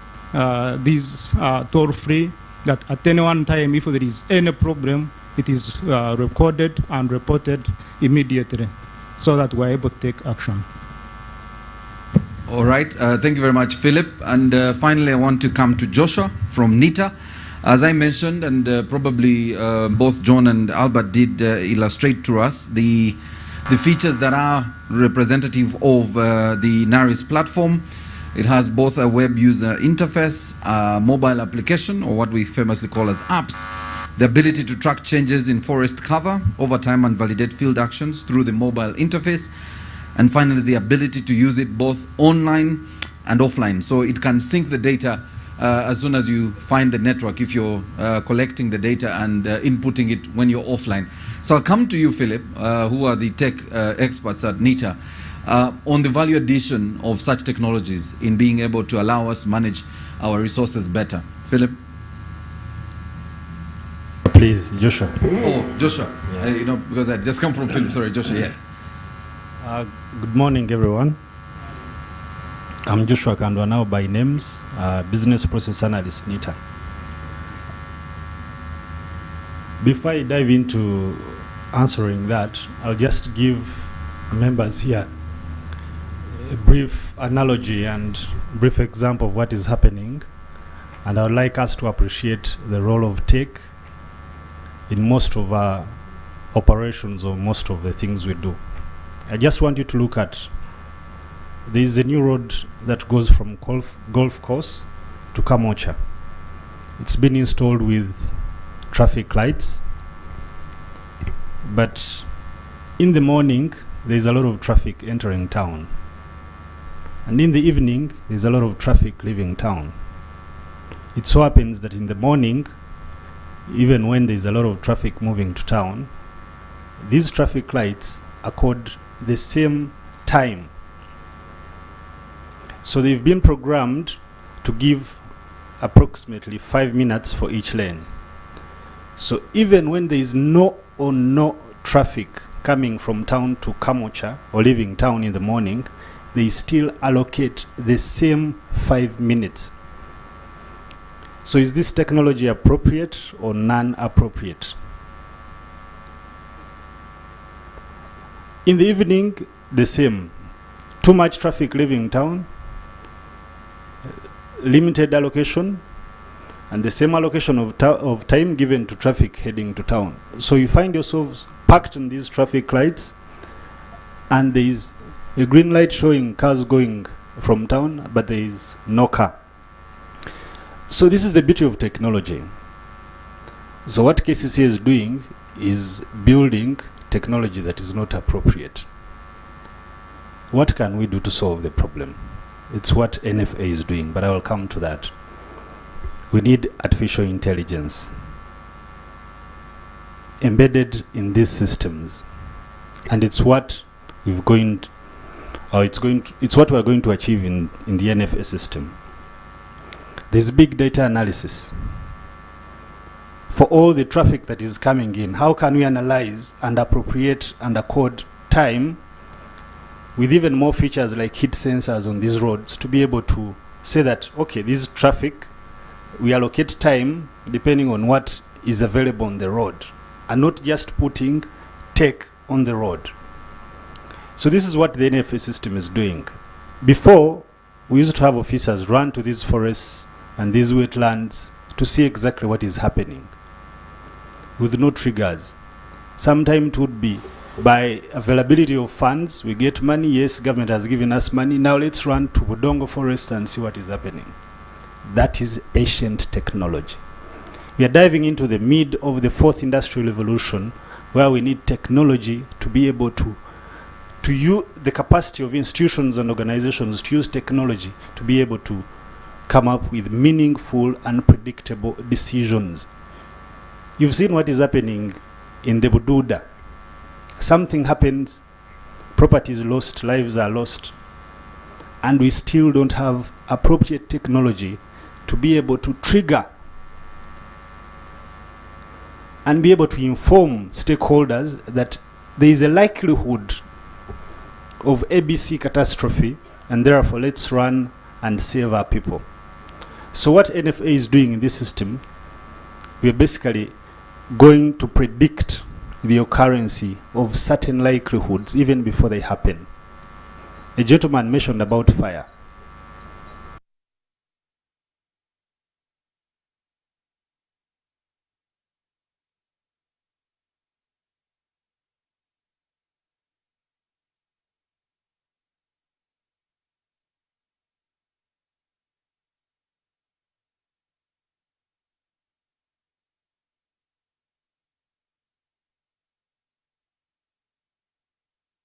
Partners, NORAD, SIDA, Undp, and its partners for coming in handy.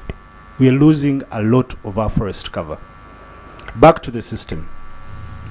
The system is going to build a lot of efficiencies because we're going to be able to predict and know that ABCD is going to happen, and we will quickly derive interventions to be able to combat the likelihood of occurrence of that nature whatsoever.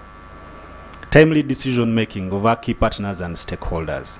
Timely decision making. You can't make decisions without data. You're going to deceive yourself. We must have data. And this is the platform that is going to give us enough data to be able to analyze, to be able to dissect, and be able to know that, yes, we go in for this intervention.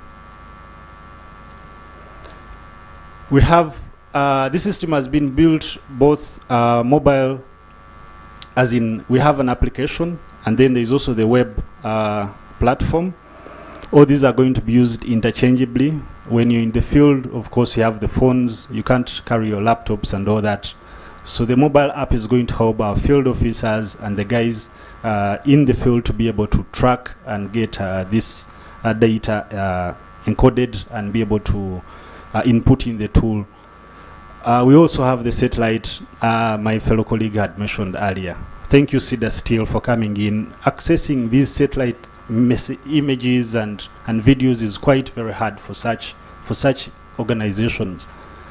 It carries a lot of resources and a lot of effort to be able to know exactly what is happening in the city over the satellite. 30 seconds. There's also cost saving. We all have paper here. Paper comes from trees.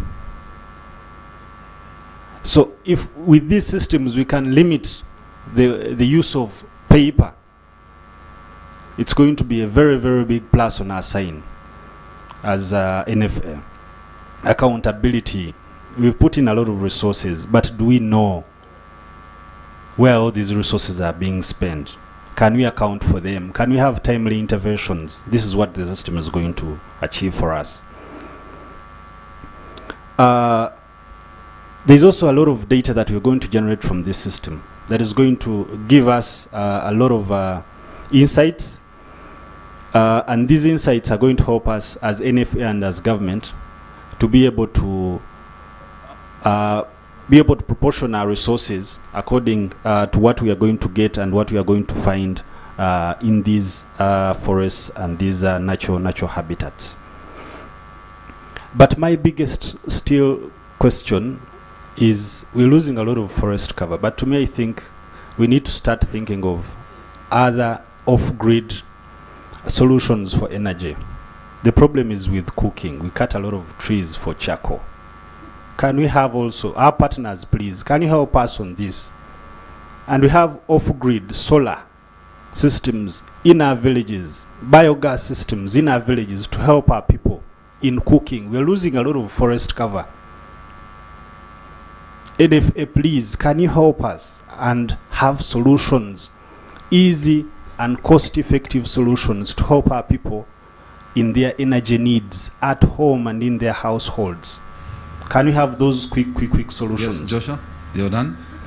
So I'd like to take this opportunity to thank NFA still for this big milestone and our partners for always hearing our calls and coming in to support us. All right. Thank you. All right. Thank you very much, Joshua. I think NFA will have to drive the sensitization. I think your point on the partners driving alternative sources of energy is something that we will be definitely engaging them on continuously. I wanted, in case there's really a burning question, I've run out of time, but I had wanted John, because John and Albert were speaking to the platform. Simon raised a critical issue on integrating the other platforms that already exist, and whether that platform, John, this platform, is going to find a way of integrating the other traditional systems that have been in place that are already generating enough data on wildlife and the biodiversity. You want, or does Joshua want to speak to that? Yeah, John, you feel free if Joshua is done also. Yeah, yes. The system has been built with APIs for integration, and the integration, I think, is going to begin soon. But the system alone, the nature in which the system has been built, it supports integration with other systems and platforms. All right. John? Yes. Yes, the integration is there. As I was speaking, I showed you how many other data sets can be loaded into the tool. Therefore, you are benefiting from other data sources. So, to give an analogy, take this to be as a toolbox. You have a fixed spanner, you have a box spanner, you have a hammer, so when you have all these tools, it means you cannot get stuck on the road. So each tool does its work, and you can't say this tool is better than the other one. So we have such a useful toolbox, and that's what we are relying on. Thank you, John. Thank you. A round of applause, ladies and gentlemen, for our panel. The photographer said you did a fantastic job. He wants you to stand in front here, well socially distanced, for a photo, that you've done a fantastic job. He needs to take your photo for the next NFA calendar. You know January is coming very soon. So our panelists, please, you'll come forward just in front of the table. Please stand, make sure you're socially distanced, and then our cameraman will take that photo. And as he does that, I wanted us in a very special way, ladies and gentlemen, to give a round of applause to our panel, who are speaking to utilizing real-time data to transform natural resource management here in Uganda. And we are now going to move into our remarks of our chief guest.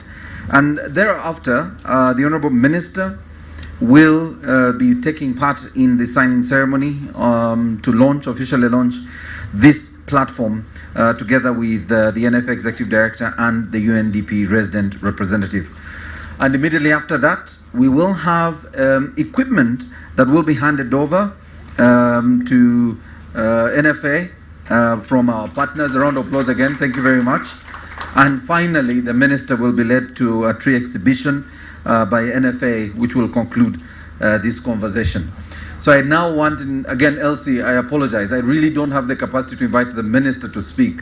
So I want to, okay, the chair of the board. Elsie has now asked me to request our host, the chair of the board, to come and invite the minister to address this august house. You're welcome, Chair.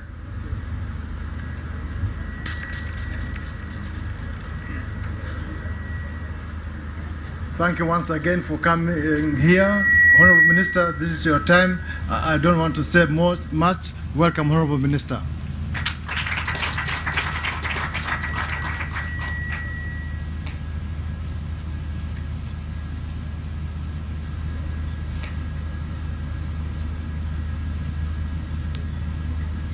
You're welcome, Honorable.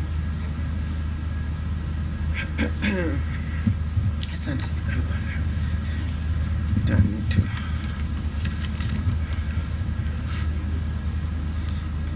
You allow me to remove the mask. Thank you very much, Maurice, the Director for Communication. Before I can start, you'll excuse me for my bad voice. I just came back from the snowland yesterday, and I have a very bad cold, but not COVID, because I was tested. I was tested and they gave me my results. But also, I just want to thank the NFA for being very innovative.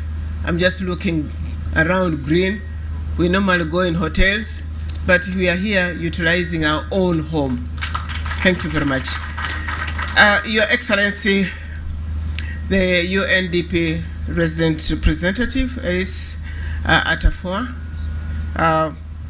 Your Excellency, the Deputy Ambassador, Head of Mission, Madam Chesty Lindy, Your Excellency in absentia, Ambassador for Swedish, the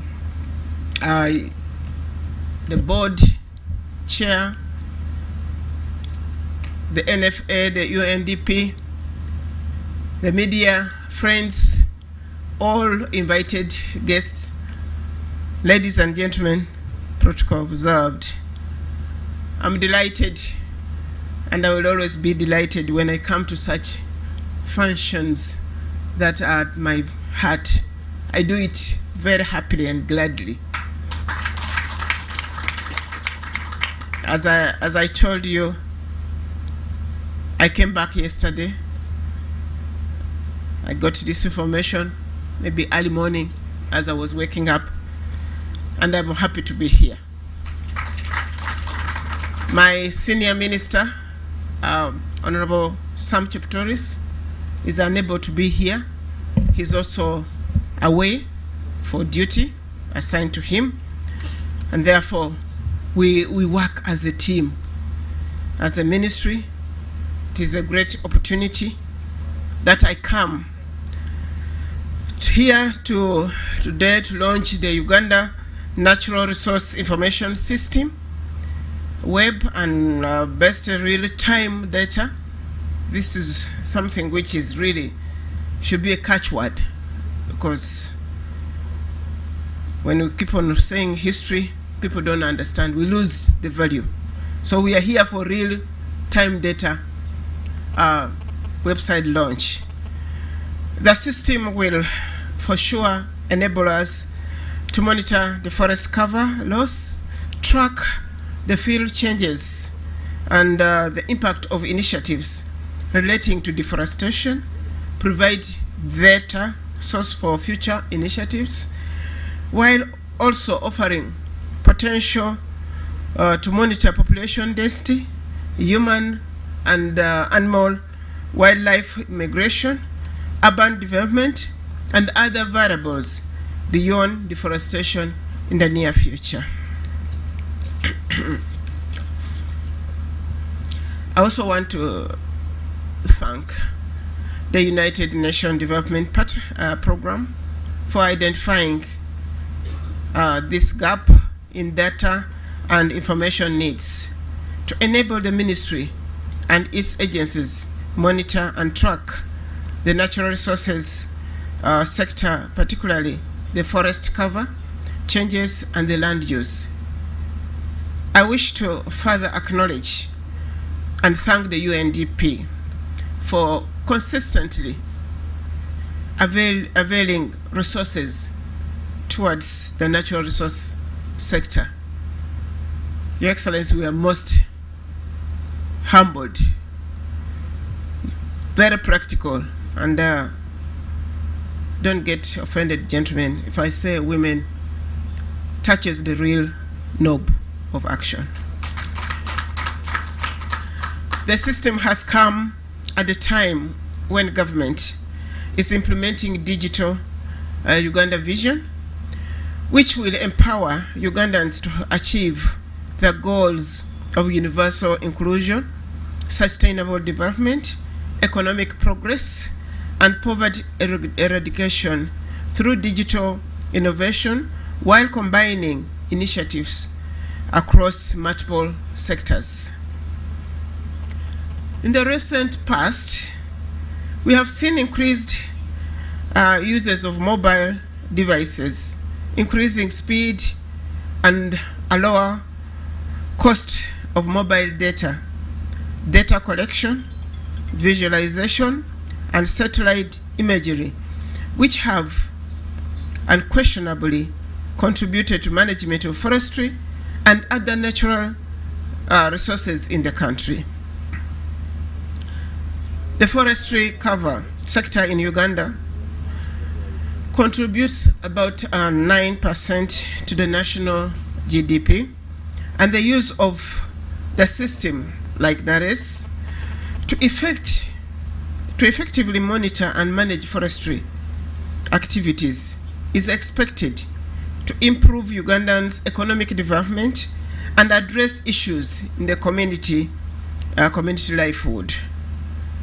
In a special way, allow me to acknowledge and thank the Kingdom of Norway for allowing our tools access the satellite images, which has made that is possible. Your Excellency, the Deputy Head of Mission, and your country, we remain grateful.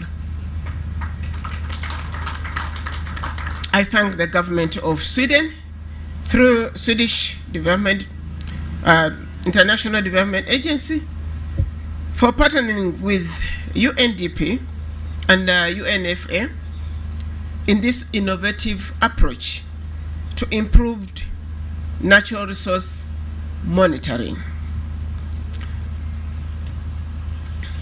Excellencies, ladies and gentlemen, I wish to commend the National Forest Authority, my agency we are proud of, for creatively exploring such a constructive partnership with the UNDP, which is vital to complement government efforts towards sustainable management of natural resources sector.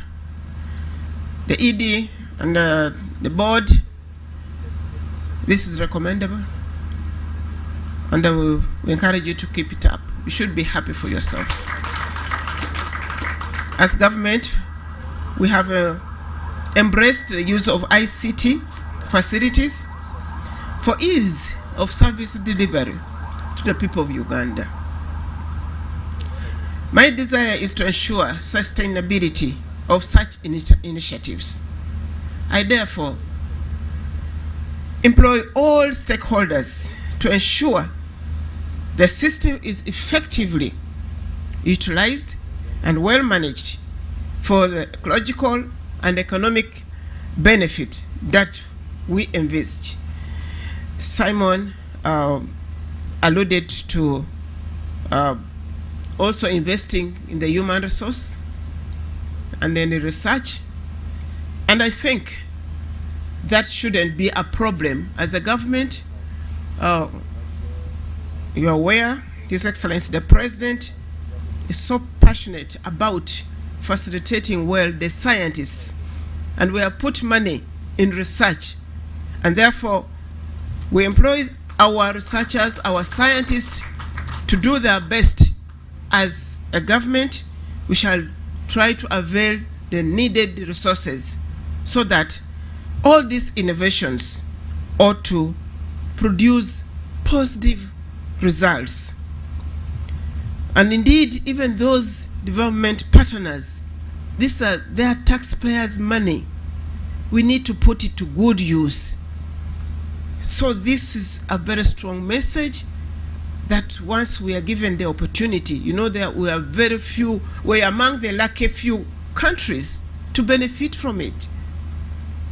So it should have a multiplier effect.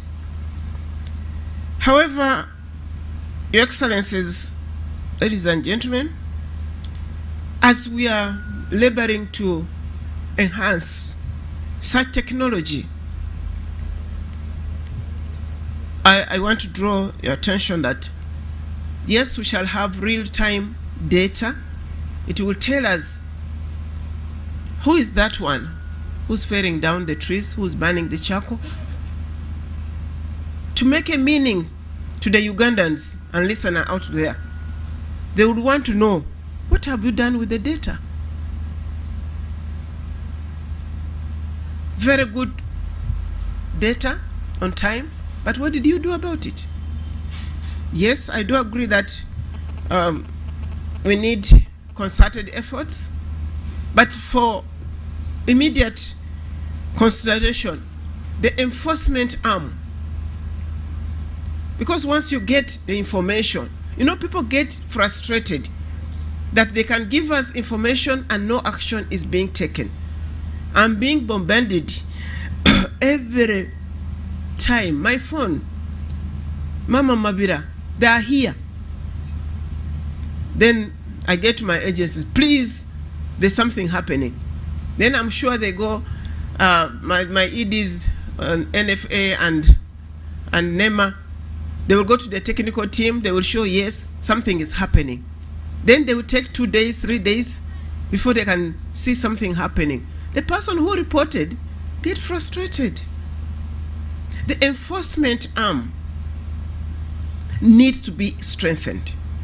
We need a force that will respond to the real data we are launching today. We do also need real data, real enforcement arm. Yes, it will cut down on costs. We shall not just be driving to go and see and then come back and act. You will go when you have the pangas, if need be, to act. So, Bwana Idi, this real data should not just be a white elephant here that we shall glorify, we are now efficient and whatever, but on the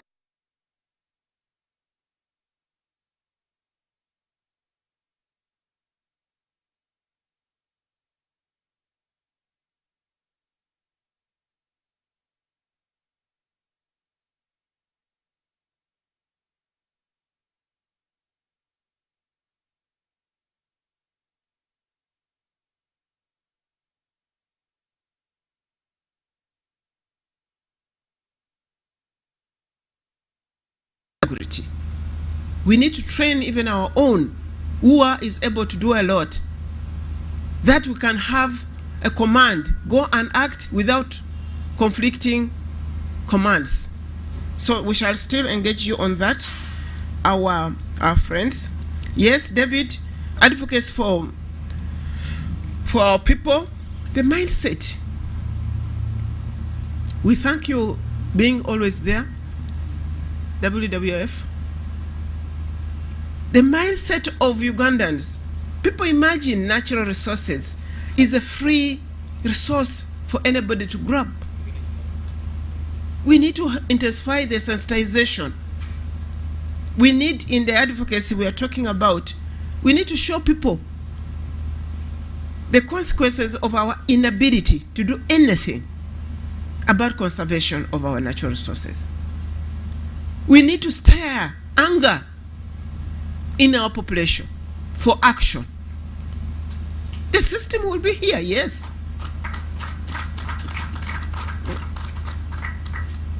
We need to have this. We are talking about the Buddha, everything. Stir You see, they should be in the forefront. If they don't do anything about the situation, manna will not come from heaven. And the mindset really I want us to work on our Ugandans, not to think somebody else ought to act to secure the future of our children. So we need in the advocacy, show them the consequences, daring consequences. We were in Glasgow. I'm happy we participated with the team we went with. I led the Ugandan delegation. We are going to intensify on that, what transpired there, how it can be embraced here. We need to let our people appreciate that Uganda is such a beautiful country that it has never been elsewhere. And we are deliberately destroying it. Colleagues will want to fly here and go have fresh air. At least we can afford to see some green. I came back yesterday. Roads are covered with snow. For the first time, I'm walking without to. Actually, there I was telling somebody we dress like dinkula in our terms, because you need to keep warm. Ugandans, I must make you angry. It must become a war in your lifestyle, and we must rise up against the few. Desensitization, we need to work on the morals and greed of the few. Unfortunately, it has not spared the leaders. Your Excellency and development partners and friends, the media, the leaders. I'm not a Muganda, but I like quoting proverbs. Namunswali akuchi kunswazi, which is quite. We are now eating up our own resources. Natural sources, we hold it in trust of our people. But we are blending it. Somebody wakes up in the morning and says, let's degazette this forest. For heaven's sake. People's representatives inclusive. It's saddening. So the greed and the mindset, the morals must be worked on. And that's to enhance what we are launching today. If we don't include it, it will be a white elephant somewhere. I also want to request our development partners, really, the enforcement arm, I've talked about the police or whoever, but we also have a problem in courts of law. We are going ahead. We want to create courts of law that will be responsive to our environmental needs. How? Cases, you know, some Ugandans are crafty in their own way. They know that they have illegally entered the forest. Quickly they run to courts of law to put an injunction. And the process has to, you know, democratically, as a country, you see, once the case is before courts of law, let it take its course.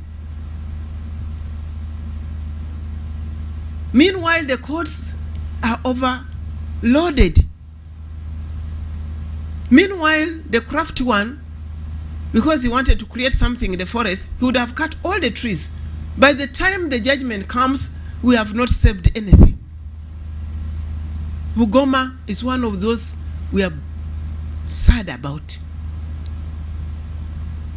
Can we have a look at this? How do we strengthen our desire to have a special court to handle environmental issues? How do we facilitate our officers, the courts, our courts, to offload the backlogs? So many of these cases are lying there. NFA, my ministry, our hands get tied up. You know, you go to effect eviction, said the case is in court. Surely? Yes. That is our democracy as a country. But it is hurting us on the wrong side. Can we, Madam Ellis and our development partners, can we offload those court cases? Can we cancel titles?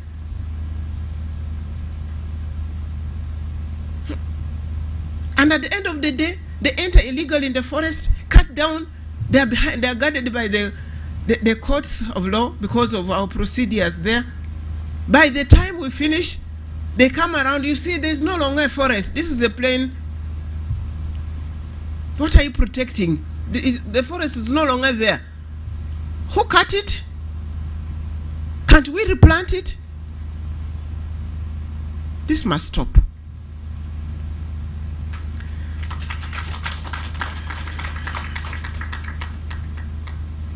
We had actually, as government, cabinet decided that there's no more issuance of certificates in the wetlands. And we told NEMA. Why? Because we had so many contradictions. And we put it on hold. We're not issuing. If we get an officer issuing it now, it will be handled administratively. Maybe with the launch of this real data, after we have aligned ourselves properly, then we can still go back. But for a time being, no. These are measures as government we are taking. We have 10 years restoration program to restore our environment. And we have termed it a war. Being headed by His Excellency the President, chaired by the first Deputy Prime Minister. That is where we shall go for restoration. And I will call on friends, let's get involved in that. As I conclude, Your Excellencies and our partners and our friends, we need to look at alternative sources of livelihood if we want this war to be won. People will always have excuses, yes. And people want short term. People say, mere ya lero. But what about tomorrow?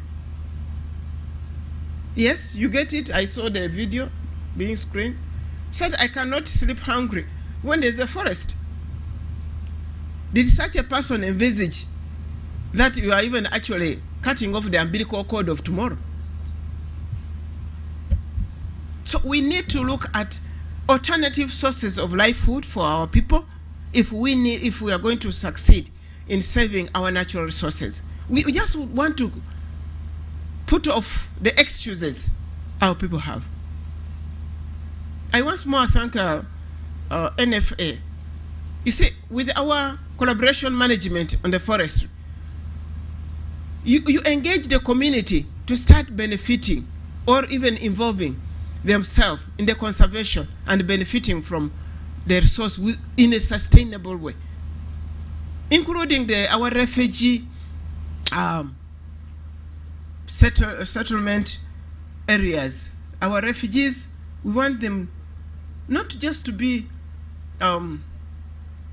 foreigners. We're engaging them in the restoration of what is feeding all of us. And this program, the government is having it on. We shall need constant support so that we divert our people in a dignified way without running battles. We intend to engage our people who are destroying the wetlands. Actually, Her Excellency Alice was talking about it in Sentinel. I saw the screen of Sentinel being sold on our airlines. I was in UK and I was saying, did you bring some Sentinel? But I also read that actually it has shifted away from the Uganda areas, now going towards the north. Maybe we still have some habitat. Do we appreciate that actually this biodiversity responds appropriately? That we chase it away, or we retain it when its habitat is not being disturbed? So Those who are in the wetland, for example, if we engage them into rice growing, I mean, we diverted them from rice growing to fish farming, which is at the sites, ecotourism. They actually become our guards. You will not jump somebody's fish pond to go and destroy the wetland, you know, because he has a livelihood.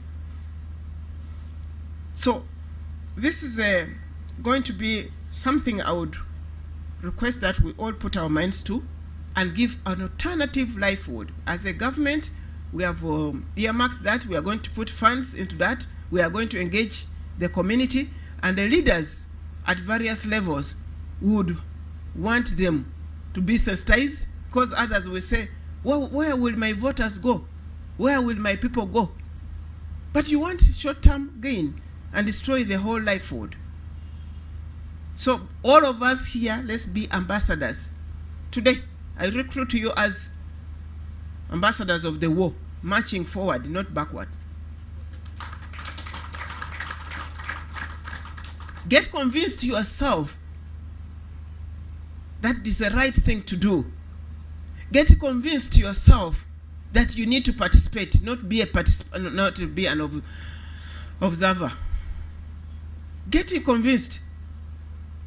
You don't need to be paid. Where is the facilitation? There are a lot of things that we can do without being facilitated, but God, the biggest facilitator, gives you free oxygen rather than paying for it in the hospital when you get COVID. How beautiful Uganda is. Allow me to conclude, Your Excellencies and friends.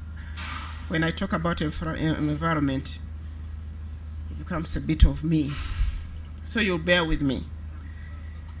It becomes personal. That I conclude by today officially declaring the Uganda Natural Resource Information System launched for the good of my God and my country, Uganda.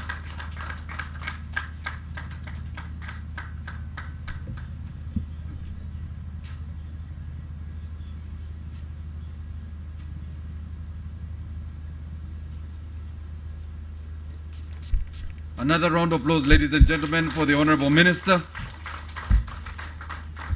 Mama Mavira, I will allow you to take your seat for a few minutes as we manage the next part. First, I want to ask that our equipment that we will be handing over is brought forward. I need us to manage this quickly, but before, of course, we'll hand over the equipment. After we have done the display, we will have the official launch by signature. We will have the signatures appended by the Honorable Minister, our partner Elsie, and the Executive Director NFA. But Honorable Ministers, you spoke, you recruited me, and you can count on me to be your ambassador. And you can count on our platforms, Uganda Broadcasting Corporation, and my brother, my other brother Kin. I know we're also broadcasting on NBS. My brother Kin has already been doing some work with NEMA and I think NFA on the environment, and I'm sure you can also count on him and NBS itself. So I want to mention that we will not sit and be observers as we see our environment destroyed, but we will be able to sensitize our masses and our people on how to conserve the environment. Honorable Minister, just as they put this equipment together, I wanted to mention that this equipment that is being brought forward is part of the project and the contribution from UNDP to NFA. They are Dell workstations, Precision Tower 5820. For those who know IT like Joshua, they'll know this is high-end equipment. Laptops with 32 GB RAM. Forget your 4 GB RAM laptops in your offices. And we have the Garmin GPS MAP 66SR and also 55-inch smart TV screens, and also S7 Galaxy tabs, which will be presented later. So as soon as they have done the alignment of this equipment, I'll then ask that our three key stakeholders at this launch append their signatures to the NARIS platform, and as soon as Albert is ready, I will be able to guide the Minister and Her Excellency Elsie and Tom to the platform to be able to sign. But as I mentioned, we also had initially wanted to have the signing of ACPIS, which would have been done virtually, but that will not happen. We will have them share their digital signature, which we shall also append to the platform, and that will happen after this ceremony. Immediately after the ceremony,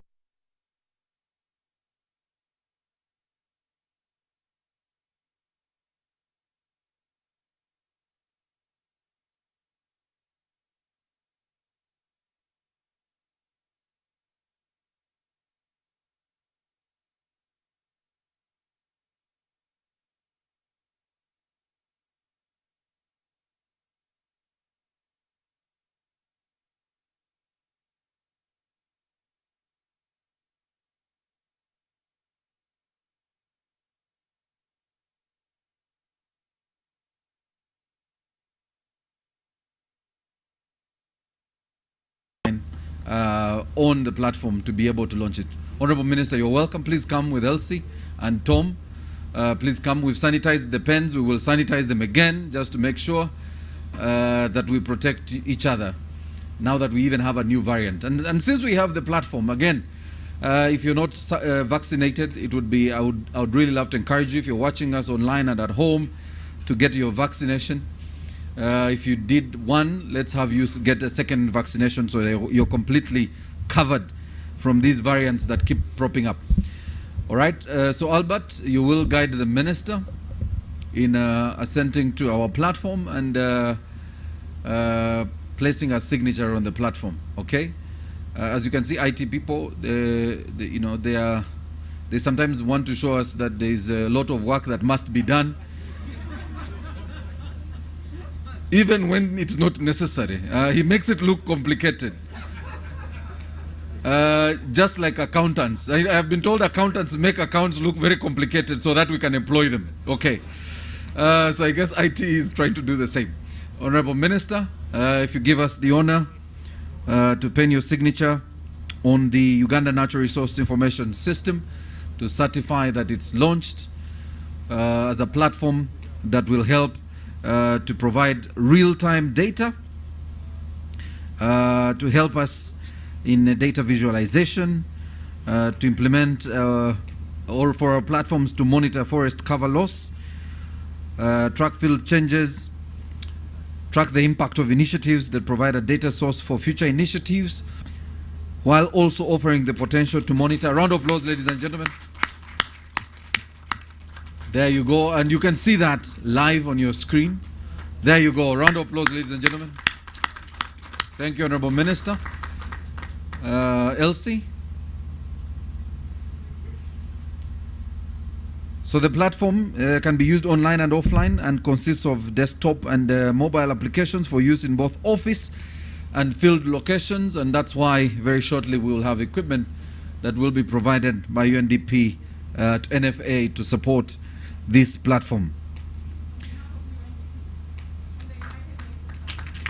Thank you very much, Elsie. There you go. Ah, perfect. And now NFA, the chair, I think, will represent NFA. We've sanitized the pen.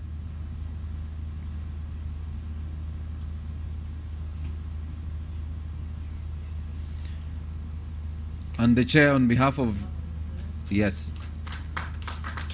Round of applause, ladies and gentlemen. Honorable Minister, you will stay there, so we are going to very shortly provide for you the equipment that, some of the equipment you're going to hand over to the team. Albert, if you can remove that chair so that now we hand over the equipment. Oh, yes, ED, please. Oh, my apologies. Very shortly, we'll symbolically provide or at least hand over some of the equipment which we have opened to formally show you. Thank you very much, ED. The equipment which we have formally opened, but if you can bring that equipment, that will allow for Elsie to hand over to NFA, and the Honorable Minister will then witness, because Honorable Minister, you'll be in the middle to witness NFA receive this equipment from UNDP. Albert, you'll help the Minister, show her exactly where you want the Minister. Yes, there you go. And Elsie there, and Tom on this side. Perfect. And Chair also on this side. You want to be on this side because UNDP, you're receiving on behalf of NFA. Yes, there you go. So what Elsie is now handing over, I need to see. Albert, are we starting with the GPS?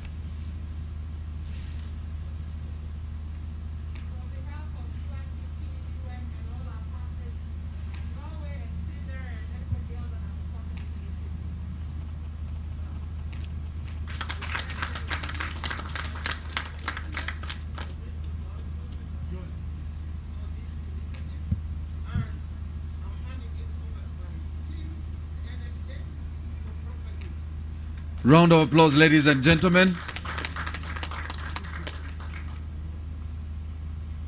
There you go. And the final user. Yes, the next equipment, that was a GPS that was handed over. GPS map 66SR. Albert, the next is the tab. Okay. These are the S7 Samsung Galaxy tabs that will help us in the field work. As we mentioned, the collecting of the data will be done in the field. Yes, Elsie.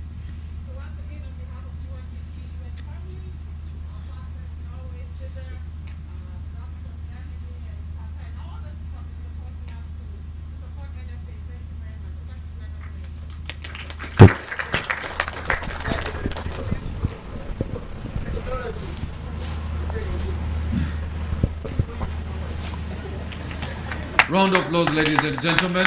There you go. And finally, the laptop. The laptop is a Dell workstation. Is a 32 GB RAM laptop that will be used in both collecting data in the field, but also putting together the data here in the office for the team. Elsie. So, Honourable Minister, you just announced that we have a war, and we are all ambassadors engaged in that war. So this is to help us to be able to fight a much stronger fight. So once again, on behalf of UNDP, the United Nations family, our partners Norway, CIDR, and all the other development partners who have put their energies and have believed in this cause, we want to hand over this thing to you, Honourable Minister. Thank you. Yes, Your Excellencies, our development partners, fellow Ugandans, we have been given the tools. NFA, I will watch you closely for results. We shall do our part. Okay. Albert, any other? Because I know there's screens. If you could just somebody can't help Albert. Let's have it in front of the minister. No, don't worry, Honorable. Someone is Tom was about to come and help Albert. There you go. Okay, there you go. Elsie, this is part of the 55-inch smart TV screens to help with the display of the real-time data.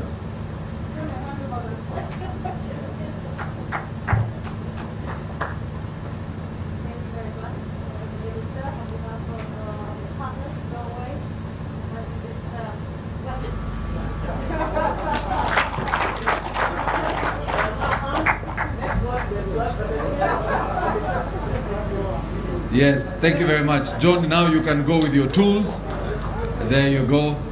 Okay, and finally the Dell workstation, a Precision Tower 5820.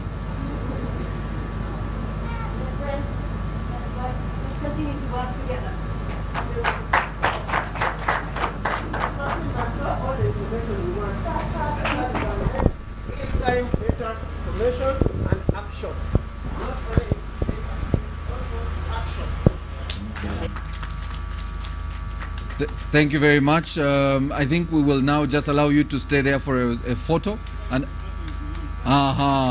so John will leave with his equipment. I wanted to keep the 5 of you there. The cameraman had requested that I have you stay there for a photo. If we could move this screen just behind them, yes, so it doesn't appear in the photo. There you go.